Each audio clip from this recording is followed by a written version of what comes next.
OC, how did you know that Parsons was going to be able to rush the passer as well as he did? You're the only person I've ever seen to ever say that Micah Parsons could be a put his hand down guy. So I need that question answered. The OC. And Boss showed me. Let's go. So, man, I done slept on it. And I done woke up with the same thing as last week. Team aggression, man. Like, we must have got a guard. That's the only thing that would have made him do that.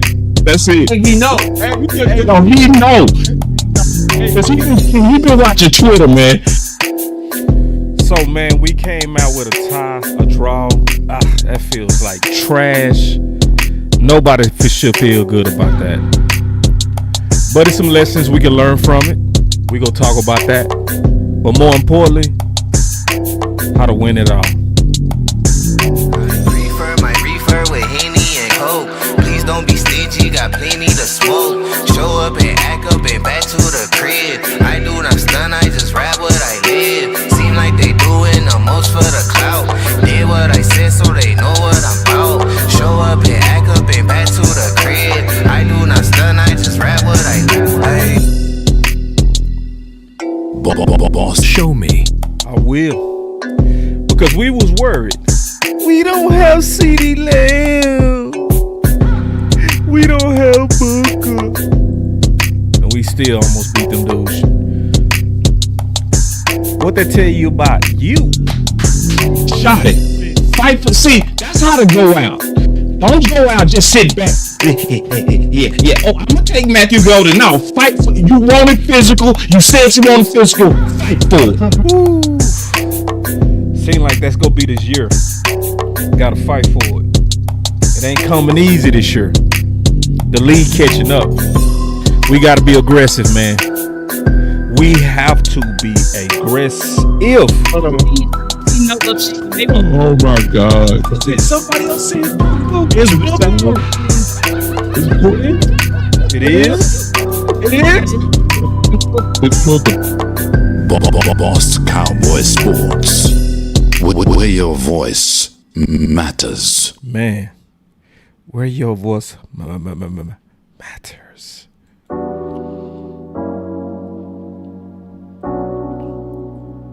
Today's stream is brought to you by Sleeper app. Go for a Hail Mary on Sleeper picks and win up to 100 times your money. Use promo code BCS and Sleeper will 100% match your first deposit up to $100. Yeah, man. Wee. Yeah, so this is gonna be an interesting show. And it's pretty simple, man. I'm gonna just ask y'all a question, and I'm trying to pull up y'all comments real quick. Nobody should feel good about a tie, because a tie is almost like a loss, really. Because how can a tie really benefit you? You know what I mean? You know. Now, it's one thing that is pretty obvious. It's one thing that was pretty obvious. We got sold that a boogeyman was real, man. Just think about that. We got sold that the boogeyman was real. I'm not necessarily talking about Michael Parsons. I'm talking about Green Bay. People was pretty much declaring that they was going to win the whole Super Bowl in their first 2 weeks. Yep. And it was overwhelming a lot of people within Cowboy Nation that was pretty defeated. That was pretty much saying that we getting ready to get mollywopped and all that kind of stuff. And so I'm going to talk about all the different things. And if you think different from me, guess what I got working perfectly today? I already tested the phones. So if you one of the people that's over here like, boss, we need defense, boss, get off the running back, call in. I need you to defend it today. I need you to defend it. I need you to call in. You know, it's too many people that like to type. I need you to talk. Your voice matter. Get on the phone. And I'm not going to be mean. We go just talk it through. We go see if you can make a real case for what you're saying. I'm gonna make my case for what I'm saying. So, but I just want to ask you a question. If we just using our common sense, what does that say about you? When we should have beat Philly, we was literally 3 drops away and a fumble away from beating Philly. Literally 3 drops. Well, 4. Ferg, 3 drops from Lamb, and a fumble. Literally. That close to beating them. They undefeated. The people that should have put that L on them is your team. What does that say about your team? So like we can go with the doom and gloom, or we can go with the facts and reality. What does that say about you? Does that say you're far, or does it say you're close? Okay. So everybody super counted us out. Even a lot of our own people counted us out versus Green Bay. And you should have beat them as well. I don't know who was running the clock, but they need to fire them. Jerry Jones needs to find out who running that clock and fire him, bro. How you leave them 1 second? Ooh. See, man, one of my boys said that on Twitter. I think his name was Devin. He was like, who running the clock? Like, bro, that's one of them where home field advantage should have worked for you. 1 second? Who was running that clock? And you should have walked away with a dub. But then I'm asking you a question. Take it easy on my back. What does that say about your squad? Take it easy on my back. Special K, this is why I rock with you. This is why Special K go always be my brother. I don't care what nobody say. Boom. Special K, this is why you will always be my brother right here. Special K, you hit it on the head. You are a couple pieces away. That's what it says. That's what it says. So I'm gonna keep saying this until the Cowboy Nation get this. Philly was more aggressive than us in wins than we are in close losses. What does that say about your front office? It's passive. So I'm gonna kind of go through some things today on why I want us to be team aggressive. Okay. And team aggressive is a combination of offensive needs as well as defensive needs. Okay. And I'm gonna talk about to me what we can do about it. So let's I'm gonna just walk y'all down some of my thoughts, because what I do is I put a lot of my thoughts on Twitter. Then I do a whole show about it. Okay. That's kind of my thing. I just put my thoughts out there.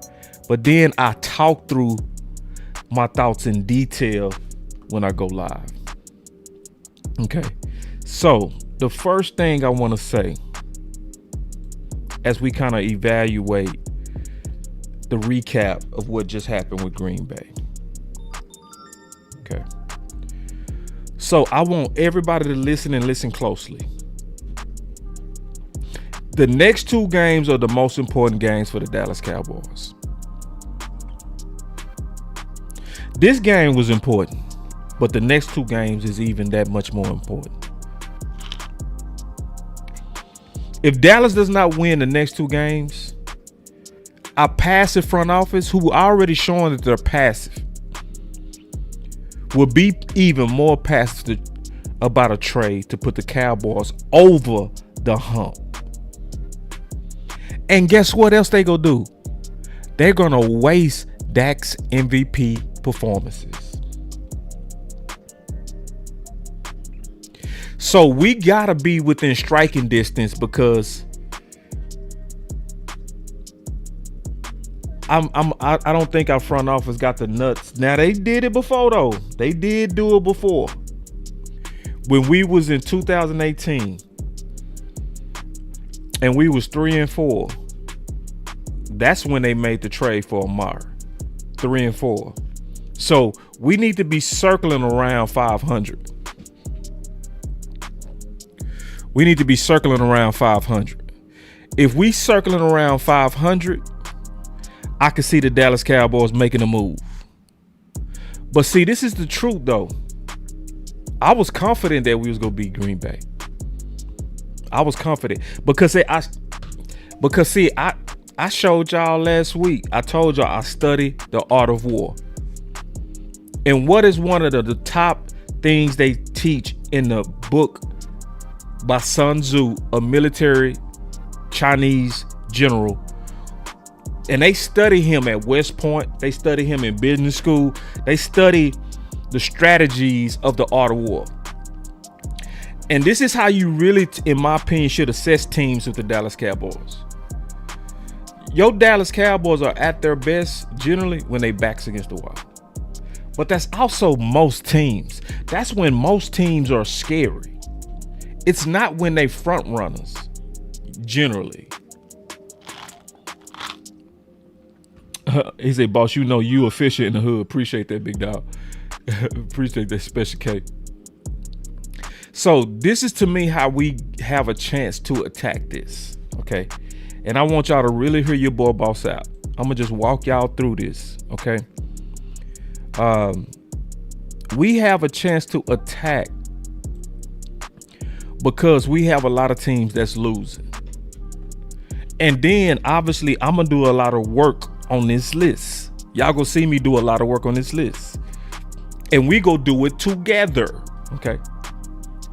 And this is what has to happen with Dallas. Dallas has to stay alive and pray for the opposite on teams that can go on a fire sale.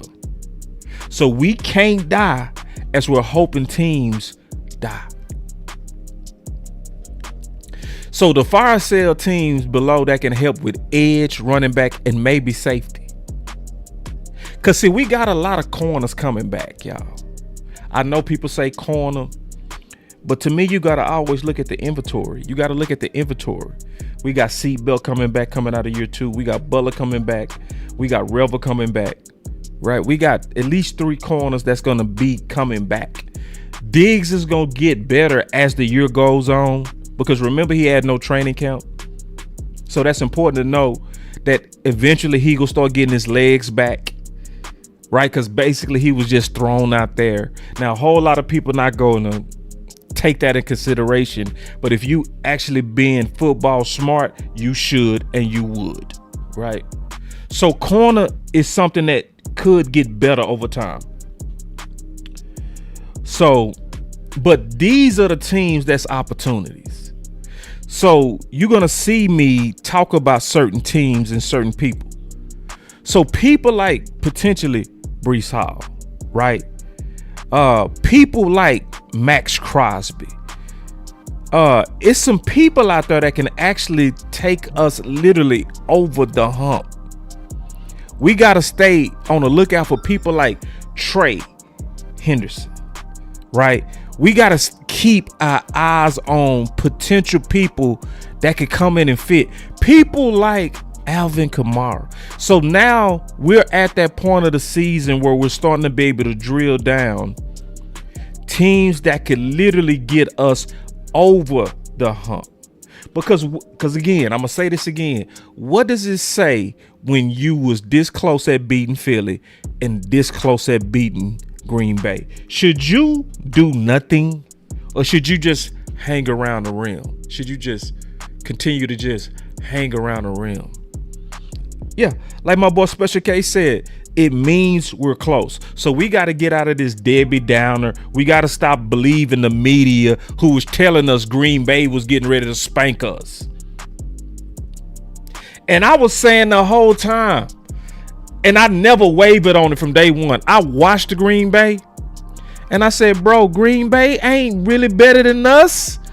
And I would say that to anybody. I would say, let's go line by line. And I did. I went line by line with a lot of people on this. I said, is their quarterback better? Oh, hell no. Are their receivers better? Oh, hell no. Is they running back better? Yeah, I would say yeah. Is their offensive line and scheme better? No, God! No, God, please, no! No! No! No! So why did we just fold mentally to Green Bay? Why? No. We never should have doubted what we have. Never. Yeah. The same team that's undefeated right now, Philly, we had them on the ropes and bleeding out. Your team, your Dallas Cowboys. So to me, that tells me be aggressive. Don't be passive. Don't sit back and be like, we got enough. No. Team aggression. And guess what? One of the things we talked about last week when we talked about team aggression, we saw an improvement, didn't we? We saw one of the guys get out there, didn't we? What happened to the deep ball when we put a real athlete at safety? What happened? What immediately happened when you put somebody out there that's actually an athlete, somebody that actually has range? What happened? So we was doing all this panic and all this crying. Boss, we need defense. We need defense. Boss, we need. You might have defense. You just need to stop playing the games and put them out there. You might already have everything you need in-house. We already saw Bell act a damn fool at middle linebacker. Who was the two dudes who turned the whole game around? I'm trying to ask a real ass question. Who was the two dudes who turned? Man, it was, listen, man, I'm gonna ask a question. What happened to the days? What happened to the days where special teams would earn you time on the field? Take it easy on my back. Take it easy on my back. Can I say that again? What happened? Listen, man, them dudes was out there balling. You talking about one guy blocked the damn kick and it went straight to Bell, who was aware, who ran it back. Take it easy on my back. Take it easy on my back. What the fuck is that? And you telling me we need safety. We need safety. We need to go trade for a safety. Forget running back. I'm telling y'all. You already saw it with your own eyes, man. You saw that Bell is a killer. Remember, he broke Dallas Goedert's arm on purpose. He is a true alpha sitting on the bench. So some of the stuff we crying about on defense, we can actually fix ourselves. We sure can. And I'm going to talk about this, boy, because this is woo-wee. What the fuck is that? Man, I'm going to come back to that. So anyway, man, I'm going to take some calls in a minute, take a break from talking. But it's a pattern with your Dallas Cowboys, man. That's why we got to be very cautious these next 2 weeks. And see, Jay Tuck, listen, we did a whole show. I was at the tailgate with Jay Tuck, and we talked about it right before the game. I say, Tuck, how you feel about the game? He say, bro, actually, since I've been thinking about it, he said, man, I think we finna win. I say, me too. I say, why you say that? He say, bro, it's how your Dallas Cowboys play. Sunday night game, backs against the wall, they go show up. I said the same thing, bro. Yeah. And see, he tweeted about it. He said the Cowboys are frustrated as if, as I said all week, I wasn't nervous at all about Green Bay. Me neither. I wasn't. People that been following my content know I ain't been never nervous about Green Bay. You have never seen me nervous. Y'all didn't see me nervous in the watch party when we kick. If you go listen to what I said at the very beginning of the watch party, I went off on all the people that was on that scary shit. I said, don't come in here with that. That's the first thing I said. I said, don't come in here with that, man. Don't come in here with that. If you come in here with this, oh man, they finna walk us, man. The boogeyman Green Bay. I said, bro, get out, bro. Get out. Nah, we ain't dealing with that. Cause he right. Big game, big headlines, we showing up. Now the next week's, hold on tight. He right. And I say, you can tell who really knows the Cowboys and truly watch patterns. The next 2 weeks has me more nervous than Green Bay and Philly, and I'm serious. And see, write this down. My boy Vach always say this. I'm going to steal this from Vach because it's one of the coldest things he says.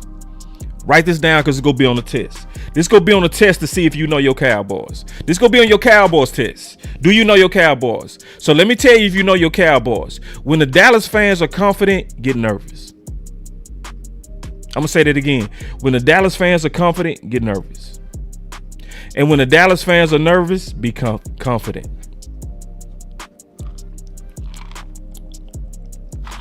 That's gonna be on the test. That's gonna show them if you really know your Cowboys. So the next time we go up against a team like Green Bay, especially if Dak playing, chill. Be confident. Especially when everybody nervous. Especially when everybody nervous. See, let me keep going real quick. Cause see, I'm gonna show y'all something.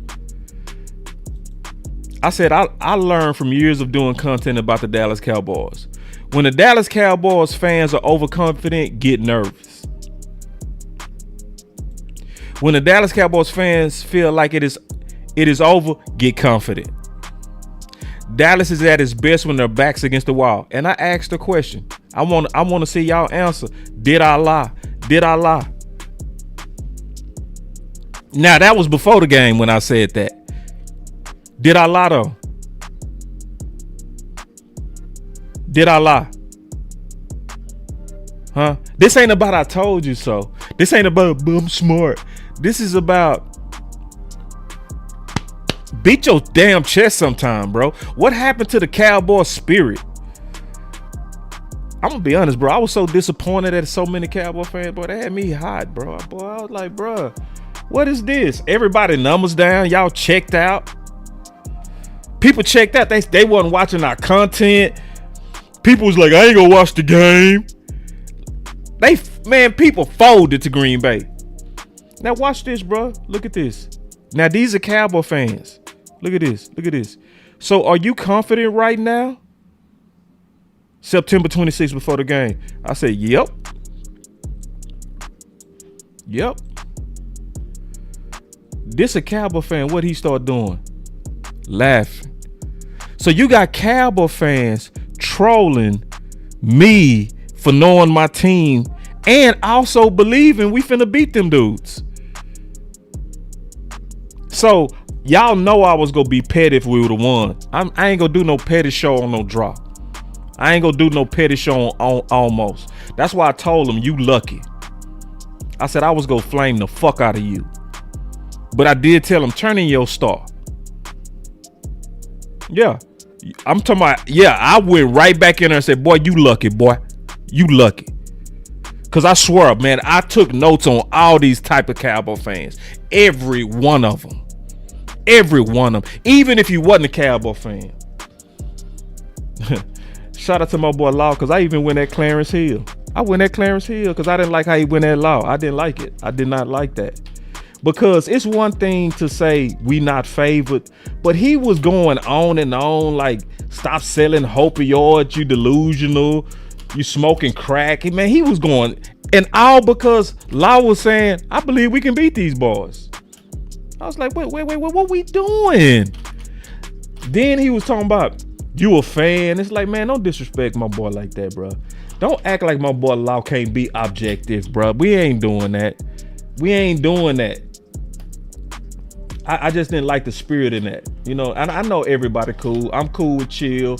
They cool. Everybody cool. But I'm gonna speak my mind on that. I didn't like that, bruh. I didn't like that. And Law being, you know, politically correct and he's professional. But I'm like, damn, man. Bro. You ain't gonna go say my boy is selling opioid over these old funky ass green cheese dudes. We ain't doing that. Yeah. Yeah. And so look at this. Then he say, that doesn't seem like a very kind thing to say. Have a nice week, pal. Oh, see, now he want to say have a nice week. Have a nice week, pal. I'm not your pal. Anybody that was willing to troll other Cowboy fans for believing in the Cowboys is no pal of mine. I mean that too. History clearly shows that I was telling the truth, but you wanted to be a cheerleader for Green Bay. Turn in your star. But yeah, but look, man, and listen, this was everywhere, bro. I was gonna do a whole show going at all these dudes, these type of Cowboy fans. Look, When the Dallas Cowboys fans are overconfident, get nervous. When the Dallas Cowboys fans feel like it is over, believe them.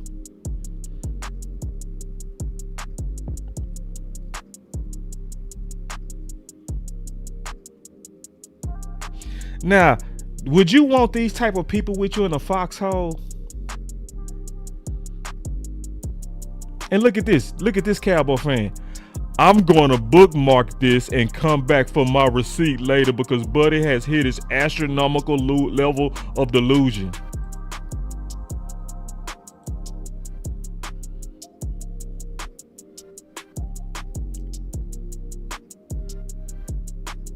Turn in your star, boy. I'm talking about Cowboy fans. Look, Cowboy fans talking about Green Bay. Yeah. And then look at this dude. Years of doing content. Okay. Yeah. I responded, yep, years.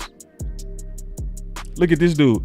Can they flex us out of Sunday night asking for a friend? This dude, like, I don't even want to watch the game. Yeah. Look at this, Cowboy fans. Yeah. Green Bay Parsons -10. Yeah. Very few people here, was rocking with me at all about beating these dudes. Now, Drew, he said something that was real. He said, normally, yes, but this defense has been scary bad 2 weeks in a row. Not sure if we have enough dogs on the offense to keep pace. It's put up a shut up time. I actually like what he said because he was actually talking real football. These other dudes was actually trolling me for believing in my squad, and they was believing in the boogeyman of Green Bay. That is wild.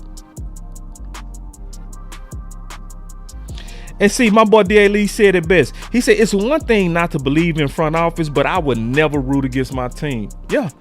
And we have a bunch of Cowboy fans that was like this. And very few that was rocking with me. And look, my boy Rod said, this clearly went over some people's head. Meaning he read the comments and was like, bro, what are these dudes talking about? Like, you right. You right. So listen, y'all. My boy said, don't let them get to you, bro. It does get to me, though. I ain't gonna lie. It gets to me because I actually need us to fight for aggression. I need troops. I need soldiers. So when you look at your soldiers and you see your soldiers are cowards, and you see soldiers with bad morale, and you over here like, we are more than enough to win this thing if we come together. That does affect me. I ain't gonna lie, bro. It's not about them hurting my feelings. It's about them hurting the cause with this coward shit. And Montana say, have to keep it real. Fans tired of the same shit. Year-end front office doesn't do enough for that shit. And I agree, bro. I understand being tired, but I don't understand quitting. I do understand being tired. I just don't understand quitting. I don't understand trolling people. See, it's one thing for you to be tired if you're tired, but then it's one thing for you to come at me because I got endurance. See, I'm seeing people that's coming at people with endurance. People that saying, I still willing to fight. So then they start fighting you. See, that's another thing, Montana. That's a whole nother thing. And look, and it get worse, bro. It get worse. So this guy was in that same chat, and guess what he did? He said, checking back in. This was when Green Bay was rallying in the first quarter, and we had our backs on the ropes, right? So he wanted to go in and troll me, saying, checking back in, Boss Cowboy. So when we rallied back and we won and we was winning in the first half, guess what he tried to do? He tried to delete it. What the fuck is that? Montana, I can't rock with that. I can't rock with that at all. Where you literally bookmarked me to say, see, I told you, Green Bay. And then when it's so cowardly, he went in there and tried to delete it. Now Cowboy fans trying to delete their tweets of them rooting for Green Bay to say they were right. But I caught it before he deleted it and I screenshotted it. I said, bro, I ain't gonna let you delete this, boy. I ain't gonna let you delete that. But this ain't a petty show.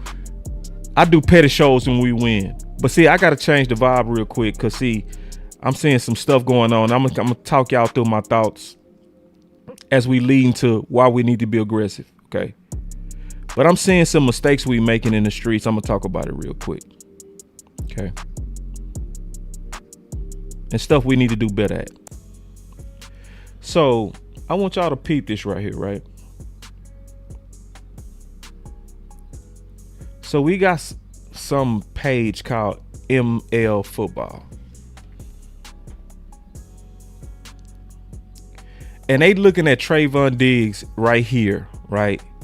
And they saying he checked out. That's what they saying. So Dak in the middle, you know, doing a rah, we man, this is us against the world.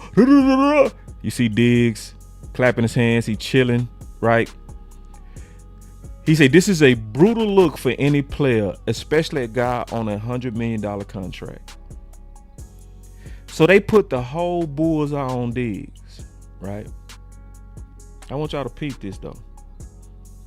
Put the whole bullseye on Diggs. And I said, this is that BS right here, man. As a former player, I know this means absolutely nothing. Different players pregame differently. Don't fall for it. Diggs and Turpin had great games and neither was in a cheerleader session. The hit job going on Diggs is completely whack. See, I want y'all to notice that they put the bullseye on Diggs.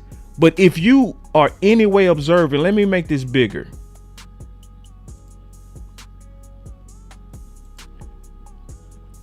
See if y'all notice something. Who is okay, I got it too big. Hold on. Let me make it smaller.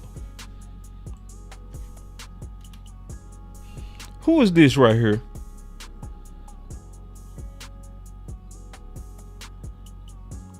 Who is that? That's Turpin. Ain't nobody say nothing. Who is that right there? That's not in the cheerleader session. Huh? That's a person right there we all lobbying for right now. Houston. But who did everybody point their fingers at? Diggs. And somebody says it's a troll page. Nah, it ain't just him. Yeah, it was Foots too. Yeah, he said, look at Diggs. And see, this is the problem. When you highlight nothing stuff like this, you put targets on your best guys. For nothing. For bullshit. So let's just look at the comments. My boy Cole say, emotional because his boo on the other side. If anybody should be fired up, it should be the defense. My boy Starboy got it right. He said, crazy how much I'll be on Diggs next coming off a knee injury with little to no training camp. He obviously hasn't been himself, but it's not like he's had a fair chance to get back in rhythm either. Damn, who is this? I'm going to follow him because he fucking no ball. I hit that follow quick as hell. Because see, that's how you should be looking at it. That's how you should be looking at it. He had no training camp, bro. I told y'all when he was going to play Philly, I said, y'all going to have to give him about 6 to 7 games to get his legs back. And he ain't going to really get his full speed back until he has a full off season to work on his speed. But look at some of these comments. I have a feeling this is all part of Diggs' plan.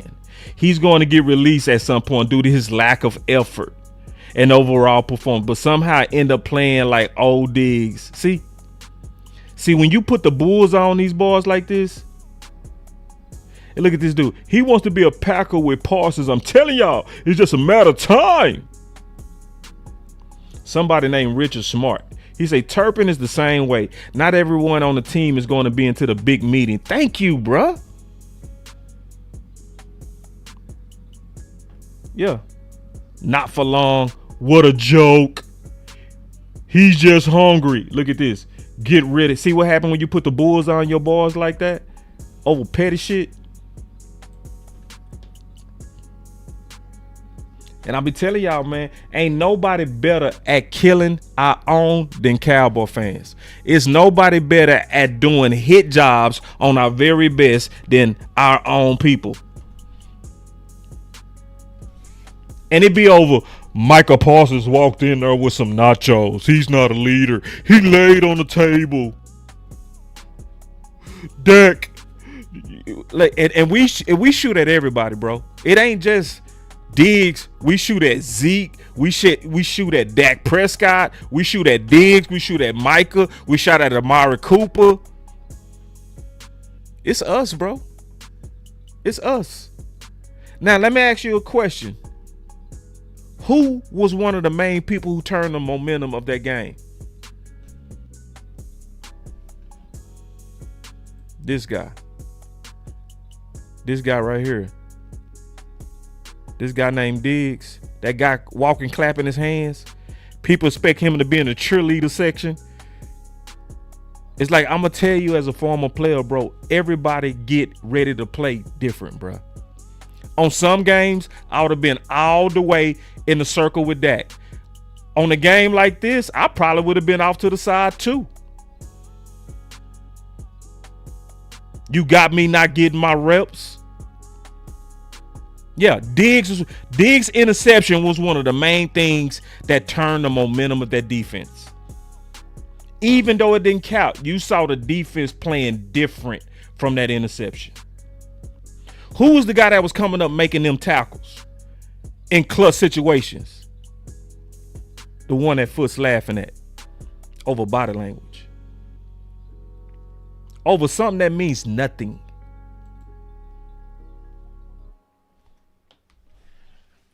So, Cowboy Nation, I'm going to tell y'all, man. My boy Hen in the house. He said everybody in Dallas with bullet holes, bruh.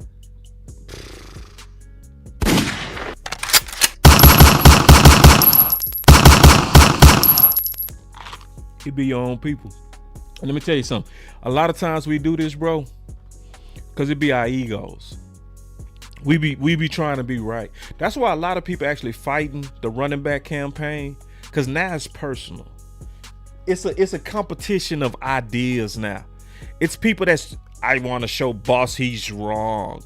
So they say, we need defense. It's like, at this point, bro, we need to start naming names now, bro. We passed the point of blatant ass we need defense, bro. And Ty Church, I don't get that either. Why they praise Sunburn, but hate Diggs? I don't get that shit. I really don't. It's like the same people that was literally calling Sandburn Luke Kuechly. It's like we gotta clean up your shit, bruh. Cause you was out there peddling that. So now it's hard to sweep him off the field because there's fans out there that's believing some kind of way he gonna end up being Luke. But we take all kind of shots at ballers and dudes that go out there and make sacrifices. That's the dudes we shooting at.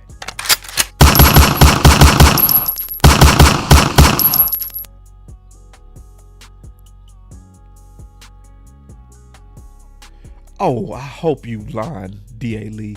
I fucking hope you lying.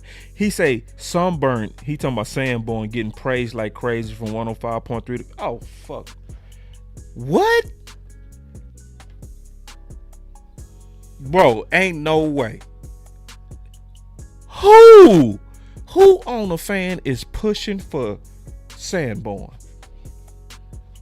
What the fuck is going on, bro? Like, no, ain't no way, ain't nobody that blind, bro.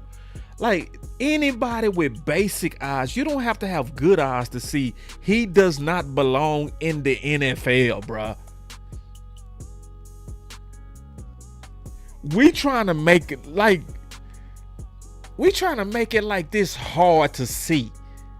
Then I keep hearing people say, hey man, we need to fix the linebacker room. No, you don't. Get his ass off the field, and them linebackers go play better. But Buzz, he knows Eberflus defense, bro. He was on special teams, bro.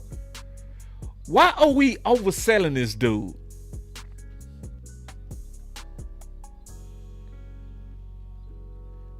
You say Broadus and Woodchuck was praising him? Man, that shit. Ain't no way, bro. Ain't no way Broadus and Woodchuck blind like that. Praising him for what? In the first quarter alone, he missed 3 tackles. In the first quarter alone. He was on special teams, bro. He looked like he pulled a hamstring. So let's talk about being aggressive, bro. I'm going to come back to Sanborn ass because some of this is about race, bro. Hell yeah, I said it. And I'm going to talk about that too. So check this out. Oh, y'all think I'm lying on that? Hold on. I'm going to get right to it. I'm going to show y'all. I'm going to go right to it, bro. Y'all think I'm playing about this, bro? I'm not playing about this, bro. Some of this Sanborn protection is strictly race. It's trying to protect the white tiger. So, like, I'm going to give you a perfect example, bro. So, I said in the first quarter, Sanborn has already missed 2 to 3 tackles. So, this dude, Big Money Sonny, said he's literally the leading tackler at this point in the game and put the clown. Wait, why is this dude being hostile at me for talking about this dude missing tackles, which happened? Which I ain't lying on. This ain't got nothing to be about. I don't care if Sanborn was green. He missing tackles and he looked slow. I don't care if he was purple. But then, you know how Twitter is. They go investigate and look at this. He said this is why he defended Sanborn like that. It never fails. Let me look closer. Black culture is demonic. Sorry, not sorry. I'm sure they fired him because he was black after giving him the opportunity in the first place. Someone needs to dox her black ass. Nah, the black fatigue is real. All races are feeling the now I know why I got that shit out the blue like that. Yeah, this was going on with some of these people out here with Sanborn. Some of this ain't got nothing to do with football. Some of this is trying to protect the white tiger. Some of this is about trying to keep a white hero out there to some fans. And guess what? It's a lot of them out there that's like that. It's a reason why it was so much vitriol against Jalen Smith, but so much patience with LV. Y'all think I ain't lying on that. I'm showing you one of them dudes coming directly at me on some clown shit.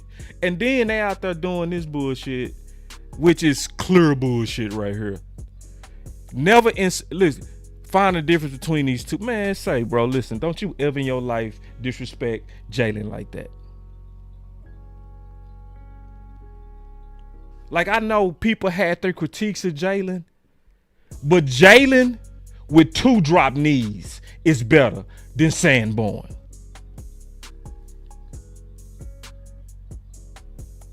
Let me say that again. Jalen Smith with 2 drop knees is better than slow ass Sanborn.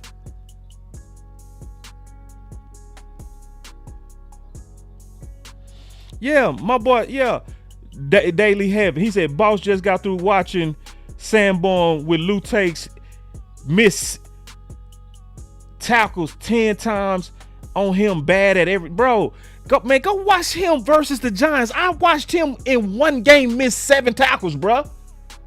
He missed 3 tackles in the first quarter. But then y'all got the nerve to compare him to Jalen Smith. Nah, listen, we ain't finna do that to Jalen, bro. The only thing I did wrong here was misspell Jalen. But Jalen was way better. But y'all was on his neck, wasn't you? Y'all was on his neck. How Jalen Smith. See, what's going on with Cowboy Nation when they so damn patient with Sanborn, but a better player, they couldn't stand him. Couldn't stand him. What's going on? Huh? Let me go look at some of these comments.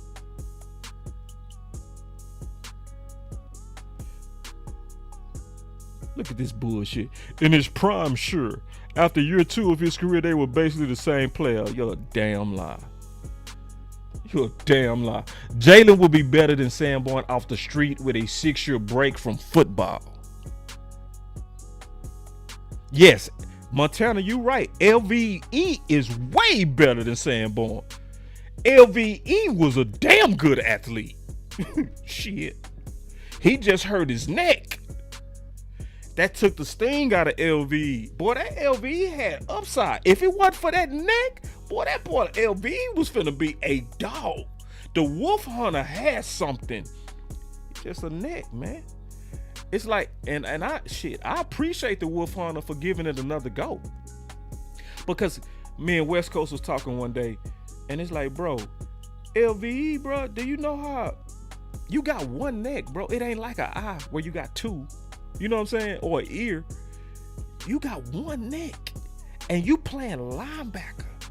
And see, let me tell you, that's where Dan Quinn was smart. Dan Quinn did the smartest thing ever. When Dan Quinn moved LVE back to weak side linebacker, that was smart. Because then you start seeing LVE play much better. The stupidest move ever was when they kept moving him back to middle linebacker. Middle linebacker is too much of an impact position for a person with neck issues. So it's two people that Sanborn should never be compared to. Jalen and LVE at his worst was way better than Sanborn. And I'm talking about the worst years of LVE.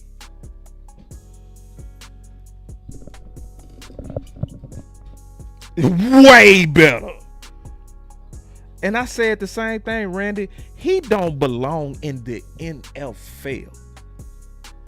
The only reason is that he is running around behind freaking Eberflus. Eberflus, if you so stupid to keep him out there, you need your walking papers. Real talk. It's just way too much sponsorship going on. I mean that, bro. The Devlin Carr said, even with drop foot. I said with 2 drop foots, he would be better. And see, people that know football, like, man, Jalen is way better than Sanborn. I'm like, way. Somebody said way, way, way better. Yeah, without a doubt. And then my boy Morgan G say, I will bring back Jalen over Sanborn right now. But this dude say, basically the same player, yes. Man, if you don't get your, ain't no damn saying. Not even close, bro. Talking about 4 season. Man, y'all better stop. Listen, they didn't pay Jalen a 6-year contract for 1 season, you liars.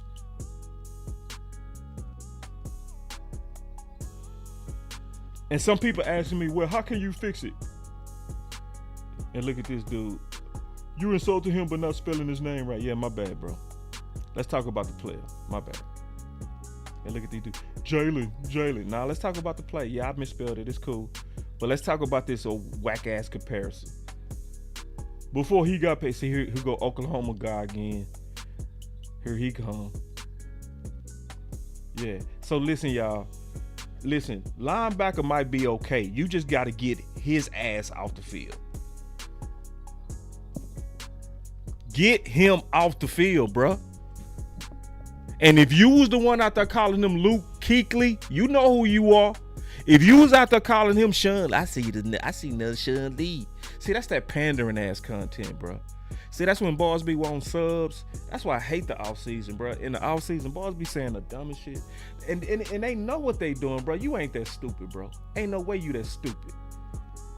You out here pretending to be stupid and you sabotaging your team for fucking subs. That's what you're doing, bro. Cause guess what? I see what you're doing, bro. Cause see, you go hard on all the brothers. You go, oh, we need to get rid of Elam. But you ain't said shit about Sanborn. And you was the one pushing him as Luke Kuechly.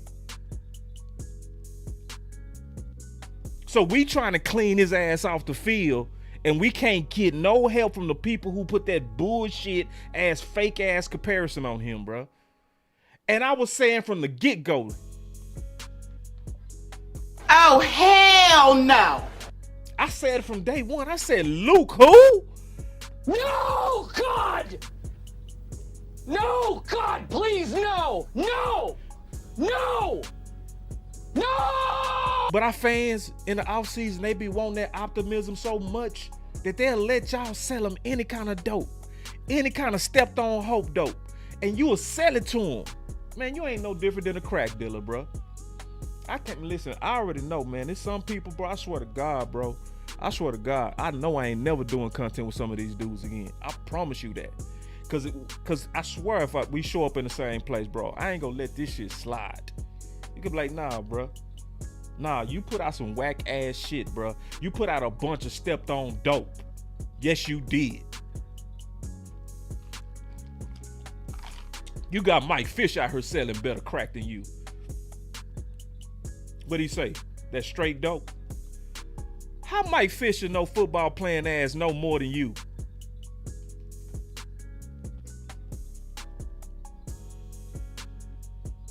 I see right through this shit, bro. Nah, I ain't with it.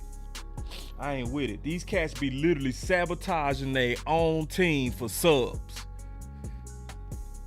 Sure do, bro. Fucking sabotaging their own team for a damn like. And knew better.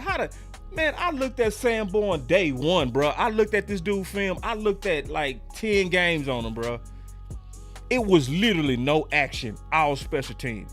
So how the hell we get Luke Kuechly and Sean Lee out? Cause he white? Oh, cause white fans want to hear that? Let me pander to them, to the fans, to the fans like this dude. That dude over there that don't like black people. Nah, listen, let me tell you something. I don't want them type people to support me. No. I don't want them. Cause see, when it's time to kick Sanborn ass out, he go protect them. So I don't want you supporting me, brother. No. I need people who want to win supporting me, who don't care about color, who want the best guy out of there. I ain't pandering to these racists for subs. And I ain't tap dancing for them either.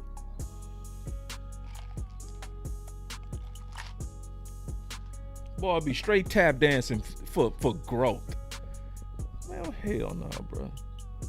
How you gonna sell your soul because you want, man, bro? The whackness, I'm telling you, man, the whackness in this community is starting to hit an all-time high, bro. And I'm peeping it, bro. I'm like, nah, bro. Tap dancing shit. All right, let's keep going. We talking about fixing the defense and being aggressive. Tuck hit this on the head to me. He said, go with young, hungry. See, he talking about fixing the D. Because I think the D can be fixed. I think the D can be fixed. He said, if you want to fix the D, see, this is why I rock with Tuck, bro. First of all, clap it up for Tuck, bro. Clap it up. You clap it up for him.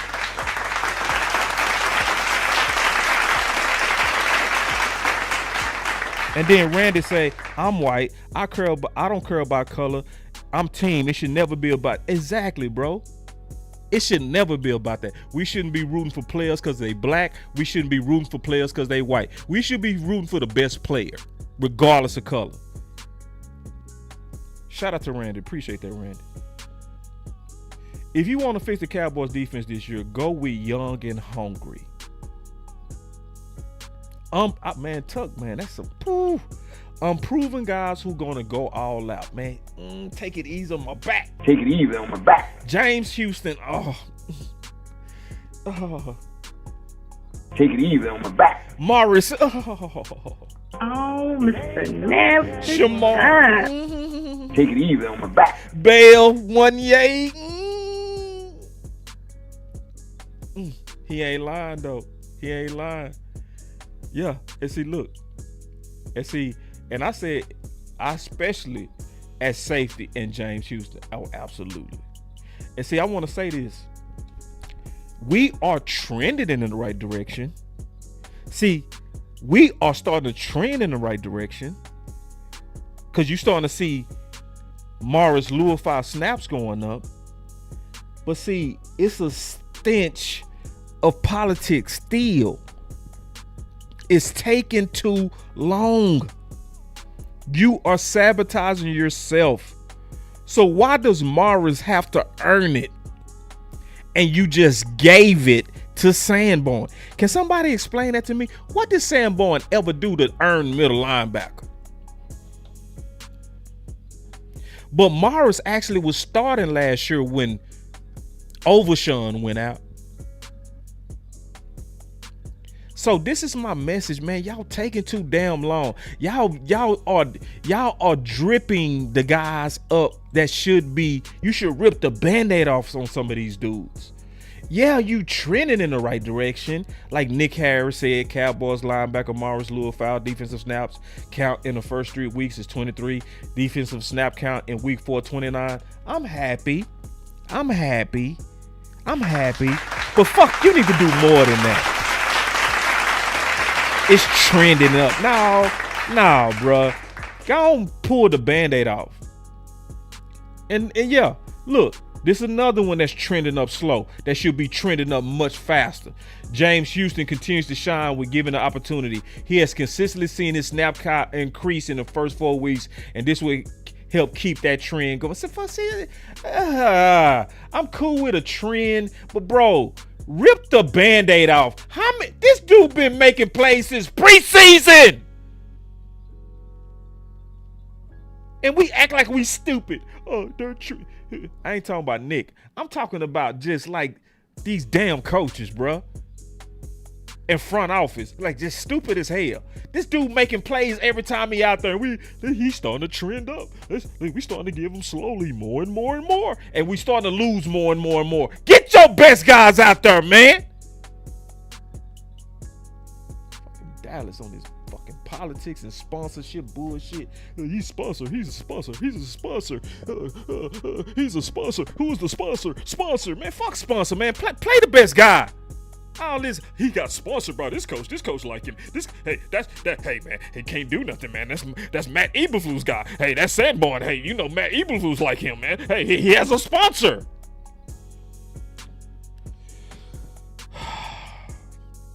My boy with the $10 super chat, he said, appreciate the content, boss. After Eberflus gets fired, as he should, who you think we should bring in as DC?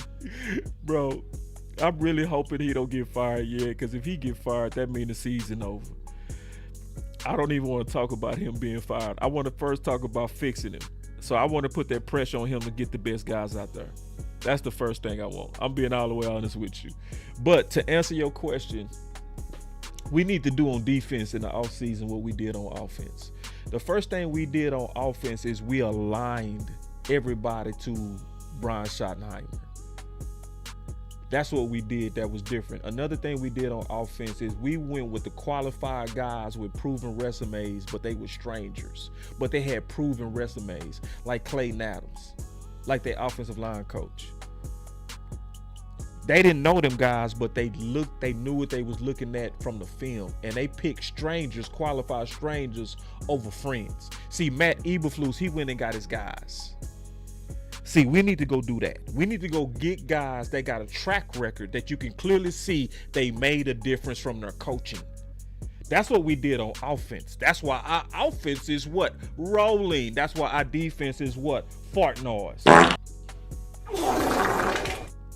And it needs to be aligned to the talent that we have on defense. See, it's too many times we done changed these coaches and made these players have to adjust to these new types of coaching. There's no alignment on defense. There's alignment on offense, but there's no alignment on defense. So you keep trying to take these squares and you keep trying to fit them in circles. They should have kept Zimmer. That's what they really should have did. Should have kept him.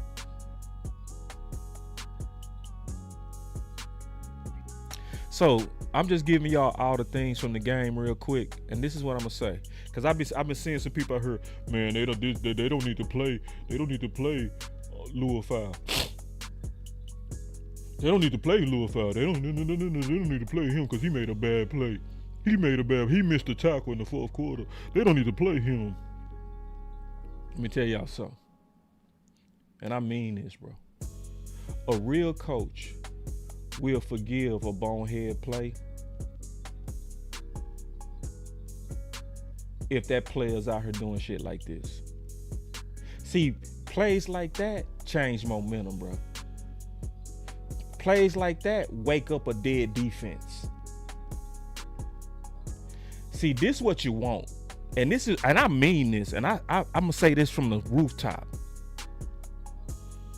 A real coach will forgive the over-aggression sin for this mentality.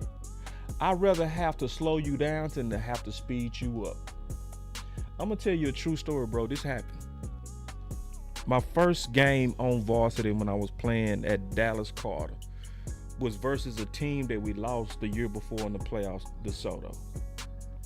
So we playing DeSoto, and we had them won. We had them beat, right? My boy Donna McCown, he ended up playing for UT. A dog, a super dog. My boy, he was an animal. We had the game won. My boy hit one of them dudes on the sideline, and he hit the dude who had the game-winning catch the year before. He hit him out the bounds and tore his head off. We lost the game because of my boy OU, because that put them in field goal range, and they beat us by a field goal, right? Off his penalty. So we driving home. Coach ripped his ass in front of us. But on the ride home, we driving home, he in my car, we talking about it. Cause I'm getting on him too. And he said, Sly. He said, I'm gonna tell you the truth. He said, every coach, they all came to me in private and said, damn good hit. Now we lost the game because of my boy. But they was like, but you got the right mentality. Dumb play, but you got the right mentality. Just slow that down. Yeah. See, that's what you do with dudes like Morris Lure-Fowl. You don't keep punishing him for a mistake. You recognize that he should be out there because he makes impactful plays. He makes impactful plays. So let me tell you who the lineup should be right now. Go ahead and take Murray. Move him to middle linebackers. Let's stop acting like that we got Jake Sanborn. He's the green dot. He's the guy that puts everybody. Listen, man. Listen, bro. Murray was doing that at Tennessee. Murray was doing that at Oklahoma. We not going to act like it's only one person out there that can have the green dot. We not going to do that dumb shit. We not going to have no slow-ass dude out there just because he make some calls. No. We go trust athletes. We go put Murray in the middle. We go put Morris Lure-Fowl at Strong's side linebacker. And then you put Clark at weak side and you play ball. You play ball. That's how you fix your linebackers. And then you coach them up because now you got athletes out there. Now I want to judge the unit because you got dogs out there. See, I ain't trying to hear nothing about, man, we need to do something about linebacker. Linebacker our top need. No, linebacker your top need because you got somebody out there that don't even belong in the league. I ain't trying to hear nothing about no goddamn linebacker. Get the right guy out there and then tell me about linebacker. Trying to hear nothing about no damn linebacker dude out there. Unathletic as hell, bro. See, we talking about being aggressive though. You gotta be aggressively against favoritism, bro. Hold on, my boy Matrius Adams, he said my cousin Darryl Jones played for Carter, bro. I know the hell out of Darryl, bro. Darryl that went to Miami, bro. Yes, I know Darryl, bro. Darryl was a dog too. Yes. played for the 2001 Miami National Champions. Me and Darryl used to work out in the summertime. Me, him, and Chris Lewis. Yes, so you know about the hood. If you know my boy Darryl Jones, yes, he was an absolute dog too. He was. Man, that boy saved my boy Darryl Jones. I'm gonna try to get Darryl on the show. Matter of fact, this is book right here. Hold on real quick.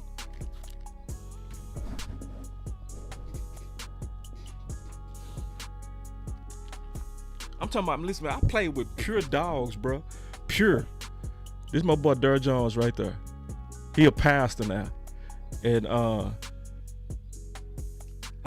always keep this book right here. Yeah. For some reason, I cleaned up and ended up on the floor. So God wanted me to put it back right there. So anyway, yeah, he's a pastor now in Miami. Yeah, that's your cousin, bro. Say, yeah, Darryl was a... Man, we used to go at it every day, bro. Every day. I mean, daily. Every day we went at it hard. Every day. So, nah, I mean, I ain't gonna get back into them days. But I wanted to get into something that we gotta be very honest about, because we still talking about team aggression. Because we listen, if the Dallas Cowboys make the right moves, we can be a contending team, bro. I'm gonna say that again. If the Dallas Cowboys make the right moves, we can be a contending team, bro. Can I say that one more time? If the Dallas Cowboys make the right moves, we can be a contending team. Yo, Dallas Cowboys should have beat Philly. Yo, Dallas Cowboys should have beat Green Bay. Your Dallas Cowboys. Yes, your Dallas Cowboys should have beat Philly and Green Bay. I'm not lying. What's holding back Dallas is stupid politics. Stupid stuff. Dallas, you can make the right moves to get over the hump. Over the hump. I didn't talk about this yet, but I gotta talk about this too. It took us way too long to target Pickens, bro. What the fuck is that? Damn. Did anybody notice that the offense start moving when we start targeting Pickens? That's why it was always a panic to be like, we don't have CeeDee Lamb. We getting ready to lose. We don't have CeeDee Lamb.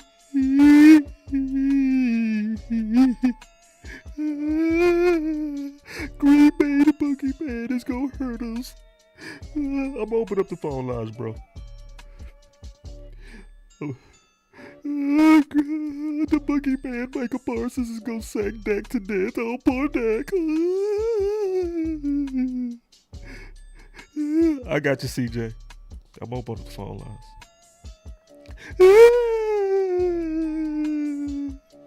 Michael Parsons is coming. His new number is number 1.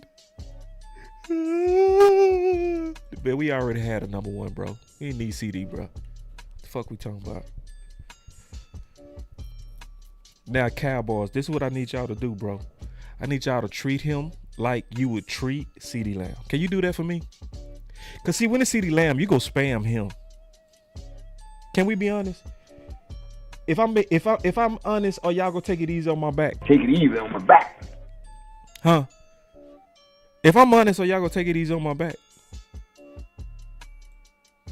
Can did anybody notice what I noticed, that when you started really targeting Pickens, that whole offense took off like a rocket? Did anybody notice that? I need a game plan that's aggressive, man. Aggressively going at Pickens. And I'm talking about aggressive.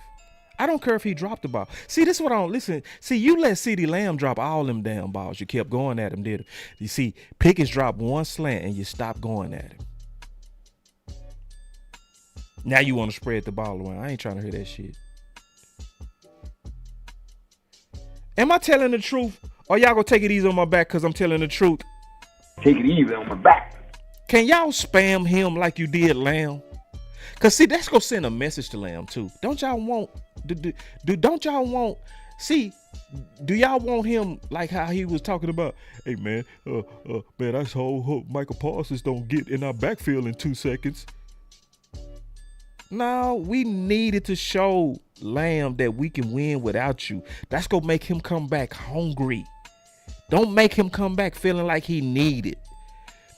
Make him feel like he needs to earn his number 1 spot back. That's what we doing too much. We protect too many people, man.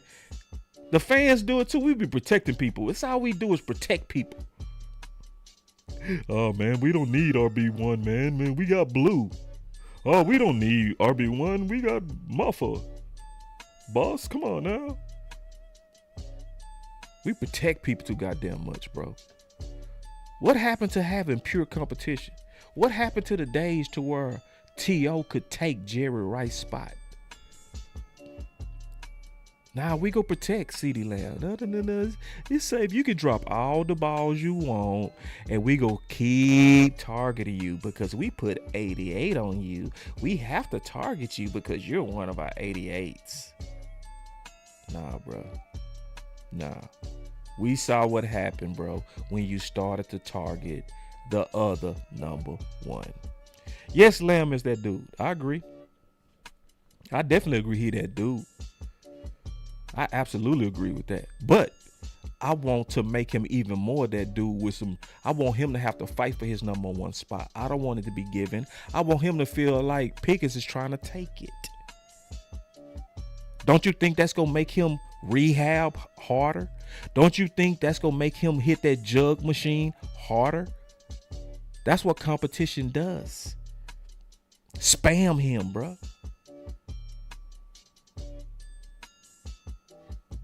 I ain't lie. I told the truth.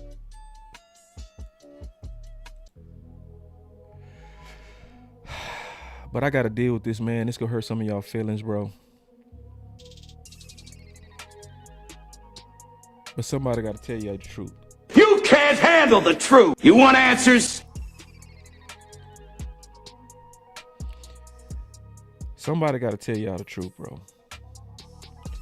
I won't be shocked if Phil Maffa gets activated before Blue.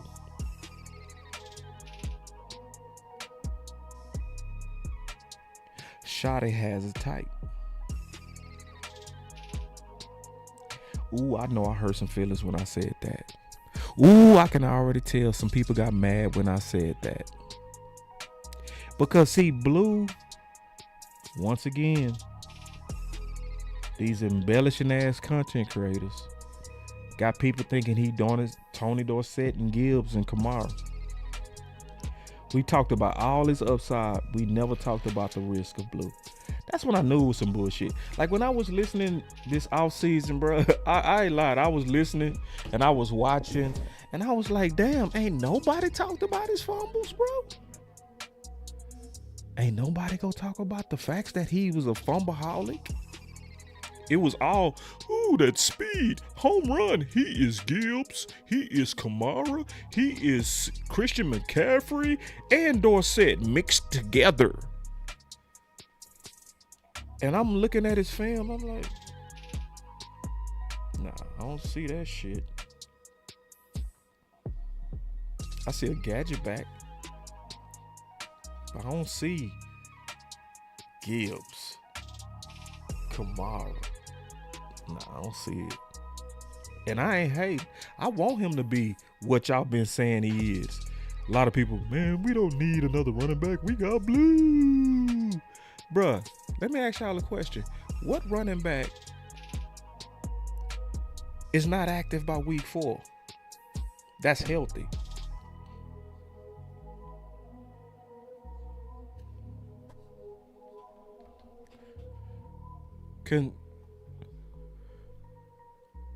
When do we go? Okay, let me say this, bro. Let me ask y'all a question too.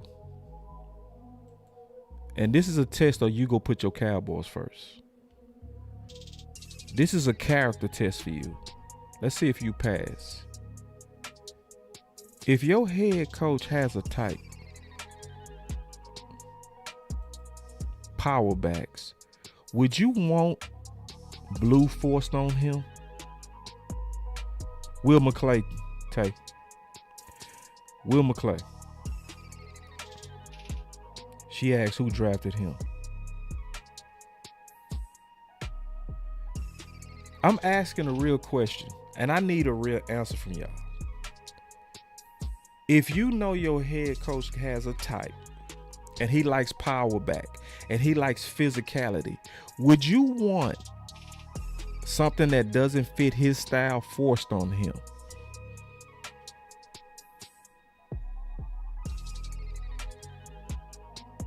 Because a lot of fans want blue forced on Brian Schottenheimer. See, you got to be able to handle the truth if you come to this channel.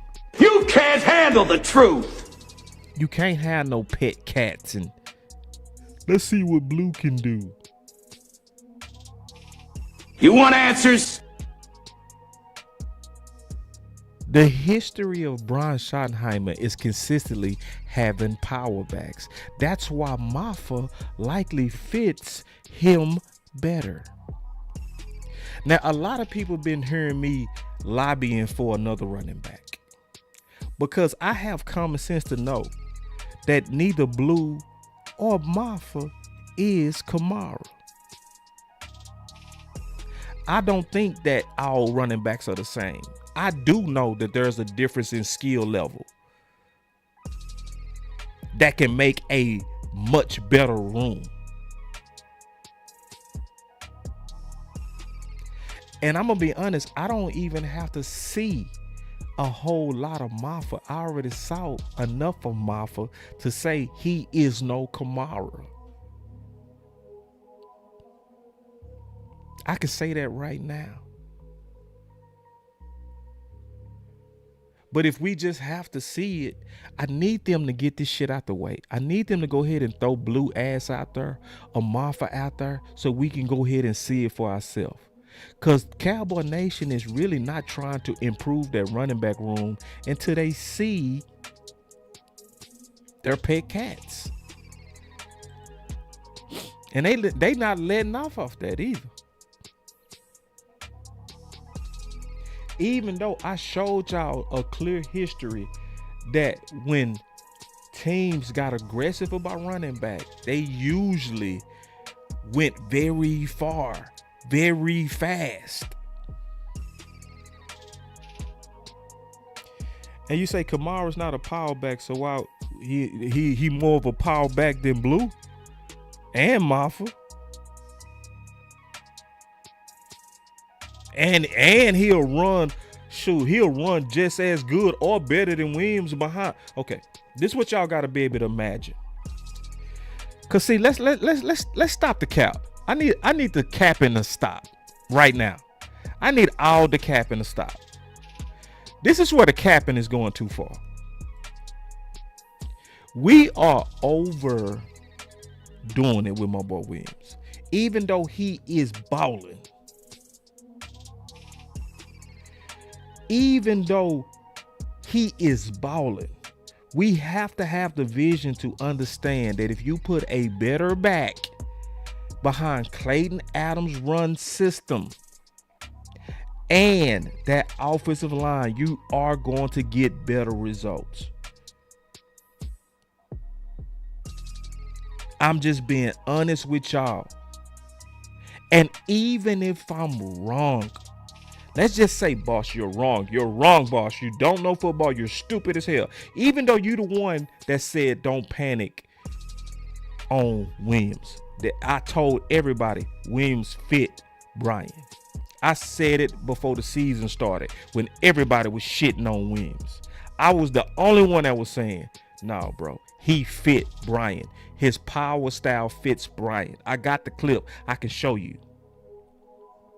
But you got to use your common sense and say, what if you put a back with more speed, more agility, good hands? What if you did that? If I'm wrong, guess what? You still have an upgrade because Kamara is definitely better than Sanders. So even if I'm wrong, your room is better. But boss, we need to wait and see what Blue can do. Bro, we got to use our common sense, bro. Let me say this. And I'm going to be honest with y'all, bro. If Blue is not active by week 5, listen, y'all. If Blue is not, okay, because see, if Sanders is injured and Blue is not active next week, I don't want to hear nothing about let's see what Blue can do.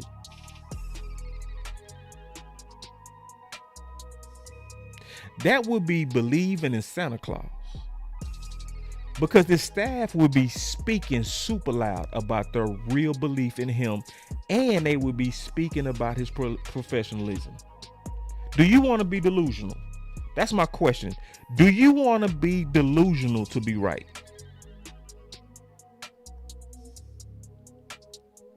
And you're right. It wouldn't cost you nothing for Kamara right now. You talking about maybe giving up a 5th or a 6th round for a tandem room that is scary. A tandem room. You can do it now. You don't have to wait. Cause see, I already know what y'all gonna do. If Blue get out there and he got a bad game, y'all gonna say, man, that was his first game, boss. Come on, boss, that was his first game, man. You gotta be patient.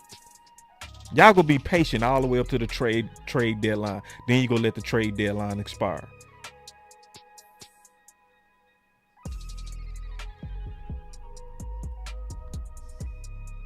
Hold on, what this comment say? He said, boss, why you always hating on? Boy, man, shit. You must have just walked in, bro. Hating on, hold on. Man, see, that's what I be talking about, man. Y'all be having these goddamn pet cats, bro. I done made the most logical case that you will ever see in your life.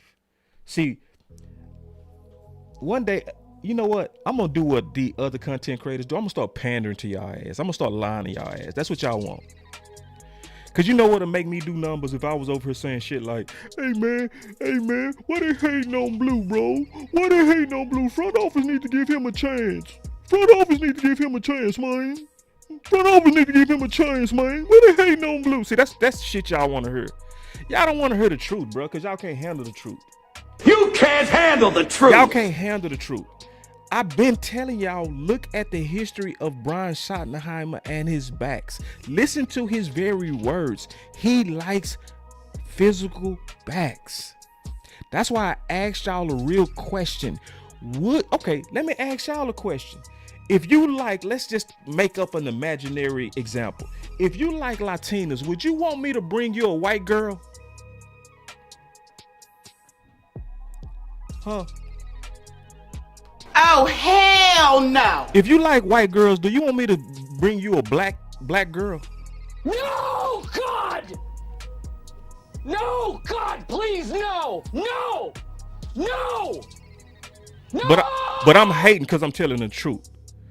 See, that's what I hate about these content creators. They done lie to y'all. So now when I tell y'all the truth, y'all can't even recognize the truth when it's hitting in your goddamn face.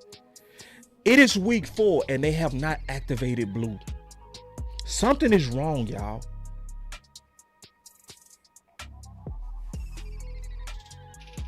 What? He said, it's everyday, boss. We know we ain't gonna make no changes. Look at the history of the Cowboys. Fuck shot. Man, you out your mind, bro. Man, you don't do that to your coach. Your coach over here telling you, hey, man, the way I cook my nachos is I like chicken breast. And you go bring me some chicken wings and be like, hey, go with the guy I want. No, bruh. That dude don't fit the style. Shotta likes to punish teams. That's his vision of what he want to do. So what you do is you get him what he wants. You let him tell you what the groceries he wants. See, y'all want to be like Jerry for Blue. Y'all are just like Jerry. Y'all want to force Blue on Shotty. That is selfish as hell. And see, ain't nobody gonna tell you the truth. That is selfish. You forcing somebody that doesn't fit his history.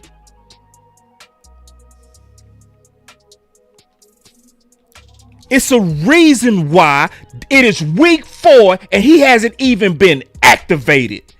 And if Miles Sanders is hurt and he's still not activated, give up on believing in Santa Claus. He doesn't exist. It was your mama that bought them cookies. It was not Santa. And we need to stop hoping in it and go ahead and get Shotty what he really wants. I have some ideas. Would y'all care to hear what likely fits Shotty? It's some people out there that fit Shotty.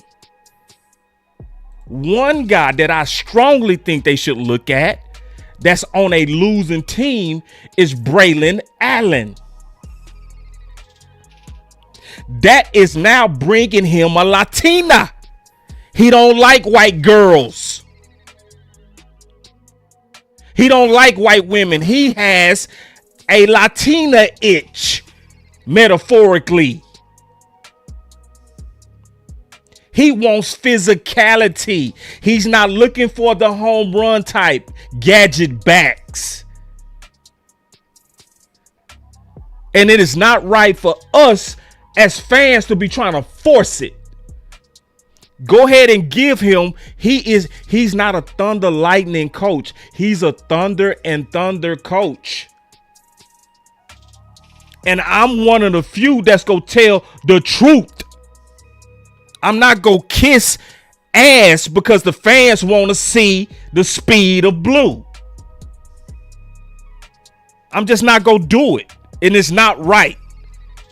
And you seeing that when Shotty has his type, it works. So give him another type that's like the type he likes. He likes Latinas.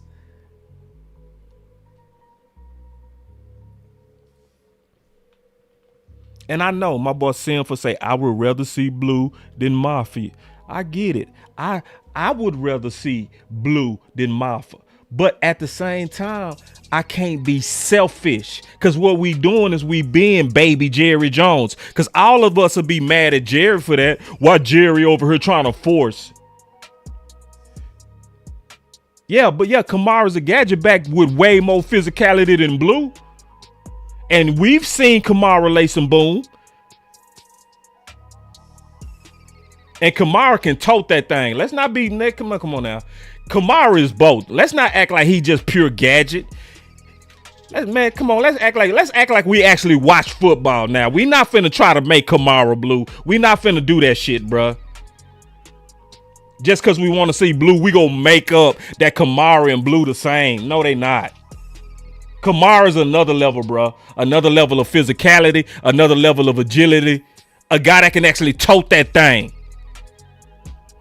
over and over and over. You can't do that with no gadget ass Blue. And you sure ain't gonna get no major physicality with Blue. See, y'all don't want to hear the truth, bro. You want answers? I'm gonna get off this subject because see, I hate this shit. Cause see, everybody, listen, they need to go ahead and play Blue. I'm so sick of this shit. They need to play Blue right now so we can go ahead and see that either he is Dorsett or he's not. Because these content creators got y'all really thinking this dude is finna be Gibbs. The same dudes who was saying Sanborn is Luke Kuechly. And so when I'm telling you the truth, y'all can't even respect it and you don't want to hear it. You want answers? You can't handle the truth. It's just what it is, bro.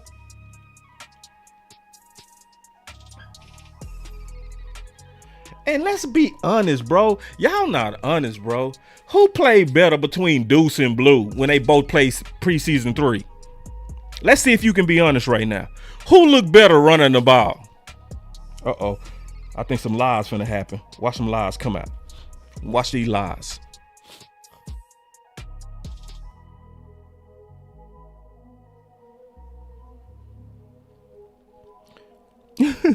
My boy say blue is Tony Pollard. I need y'all to stop that. Blue is not Tony Pollard, bro. We need to stop that shit. Because guess what? If Tony Pollard would have played preseason 3, he would have looked better than Deuce. See, y'all can't handle the truth. See, when Tony Pollard first touched the ball in preseason, it made Jerry so cocky, he said, Zeke who? And that was from what? See, Tony Pollard was a real baller. See, Tony Pollard was a baller that you can put on kickoff return. And let me say something else about Tony Pollard. Tony Pollard was active game 1. He knew the playbook. See, we see speed. That's, we doing the same thing with Sanborn. We see White, and because he white, we saying he Luke Kuechly and he Sean Lee. We see speed, and so we say, Tony Pollard. No, he is not. If you being honest, Blue didn't even look better than Deuce. And I see a majority of people putting Deuce. When you put them dudes side by side in the equal competition, Deuce ran the ball better than Blue.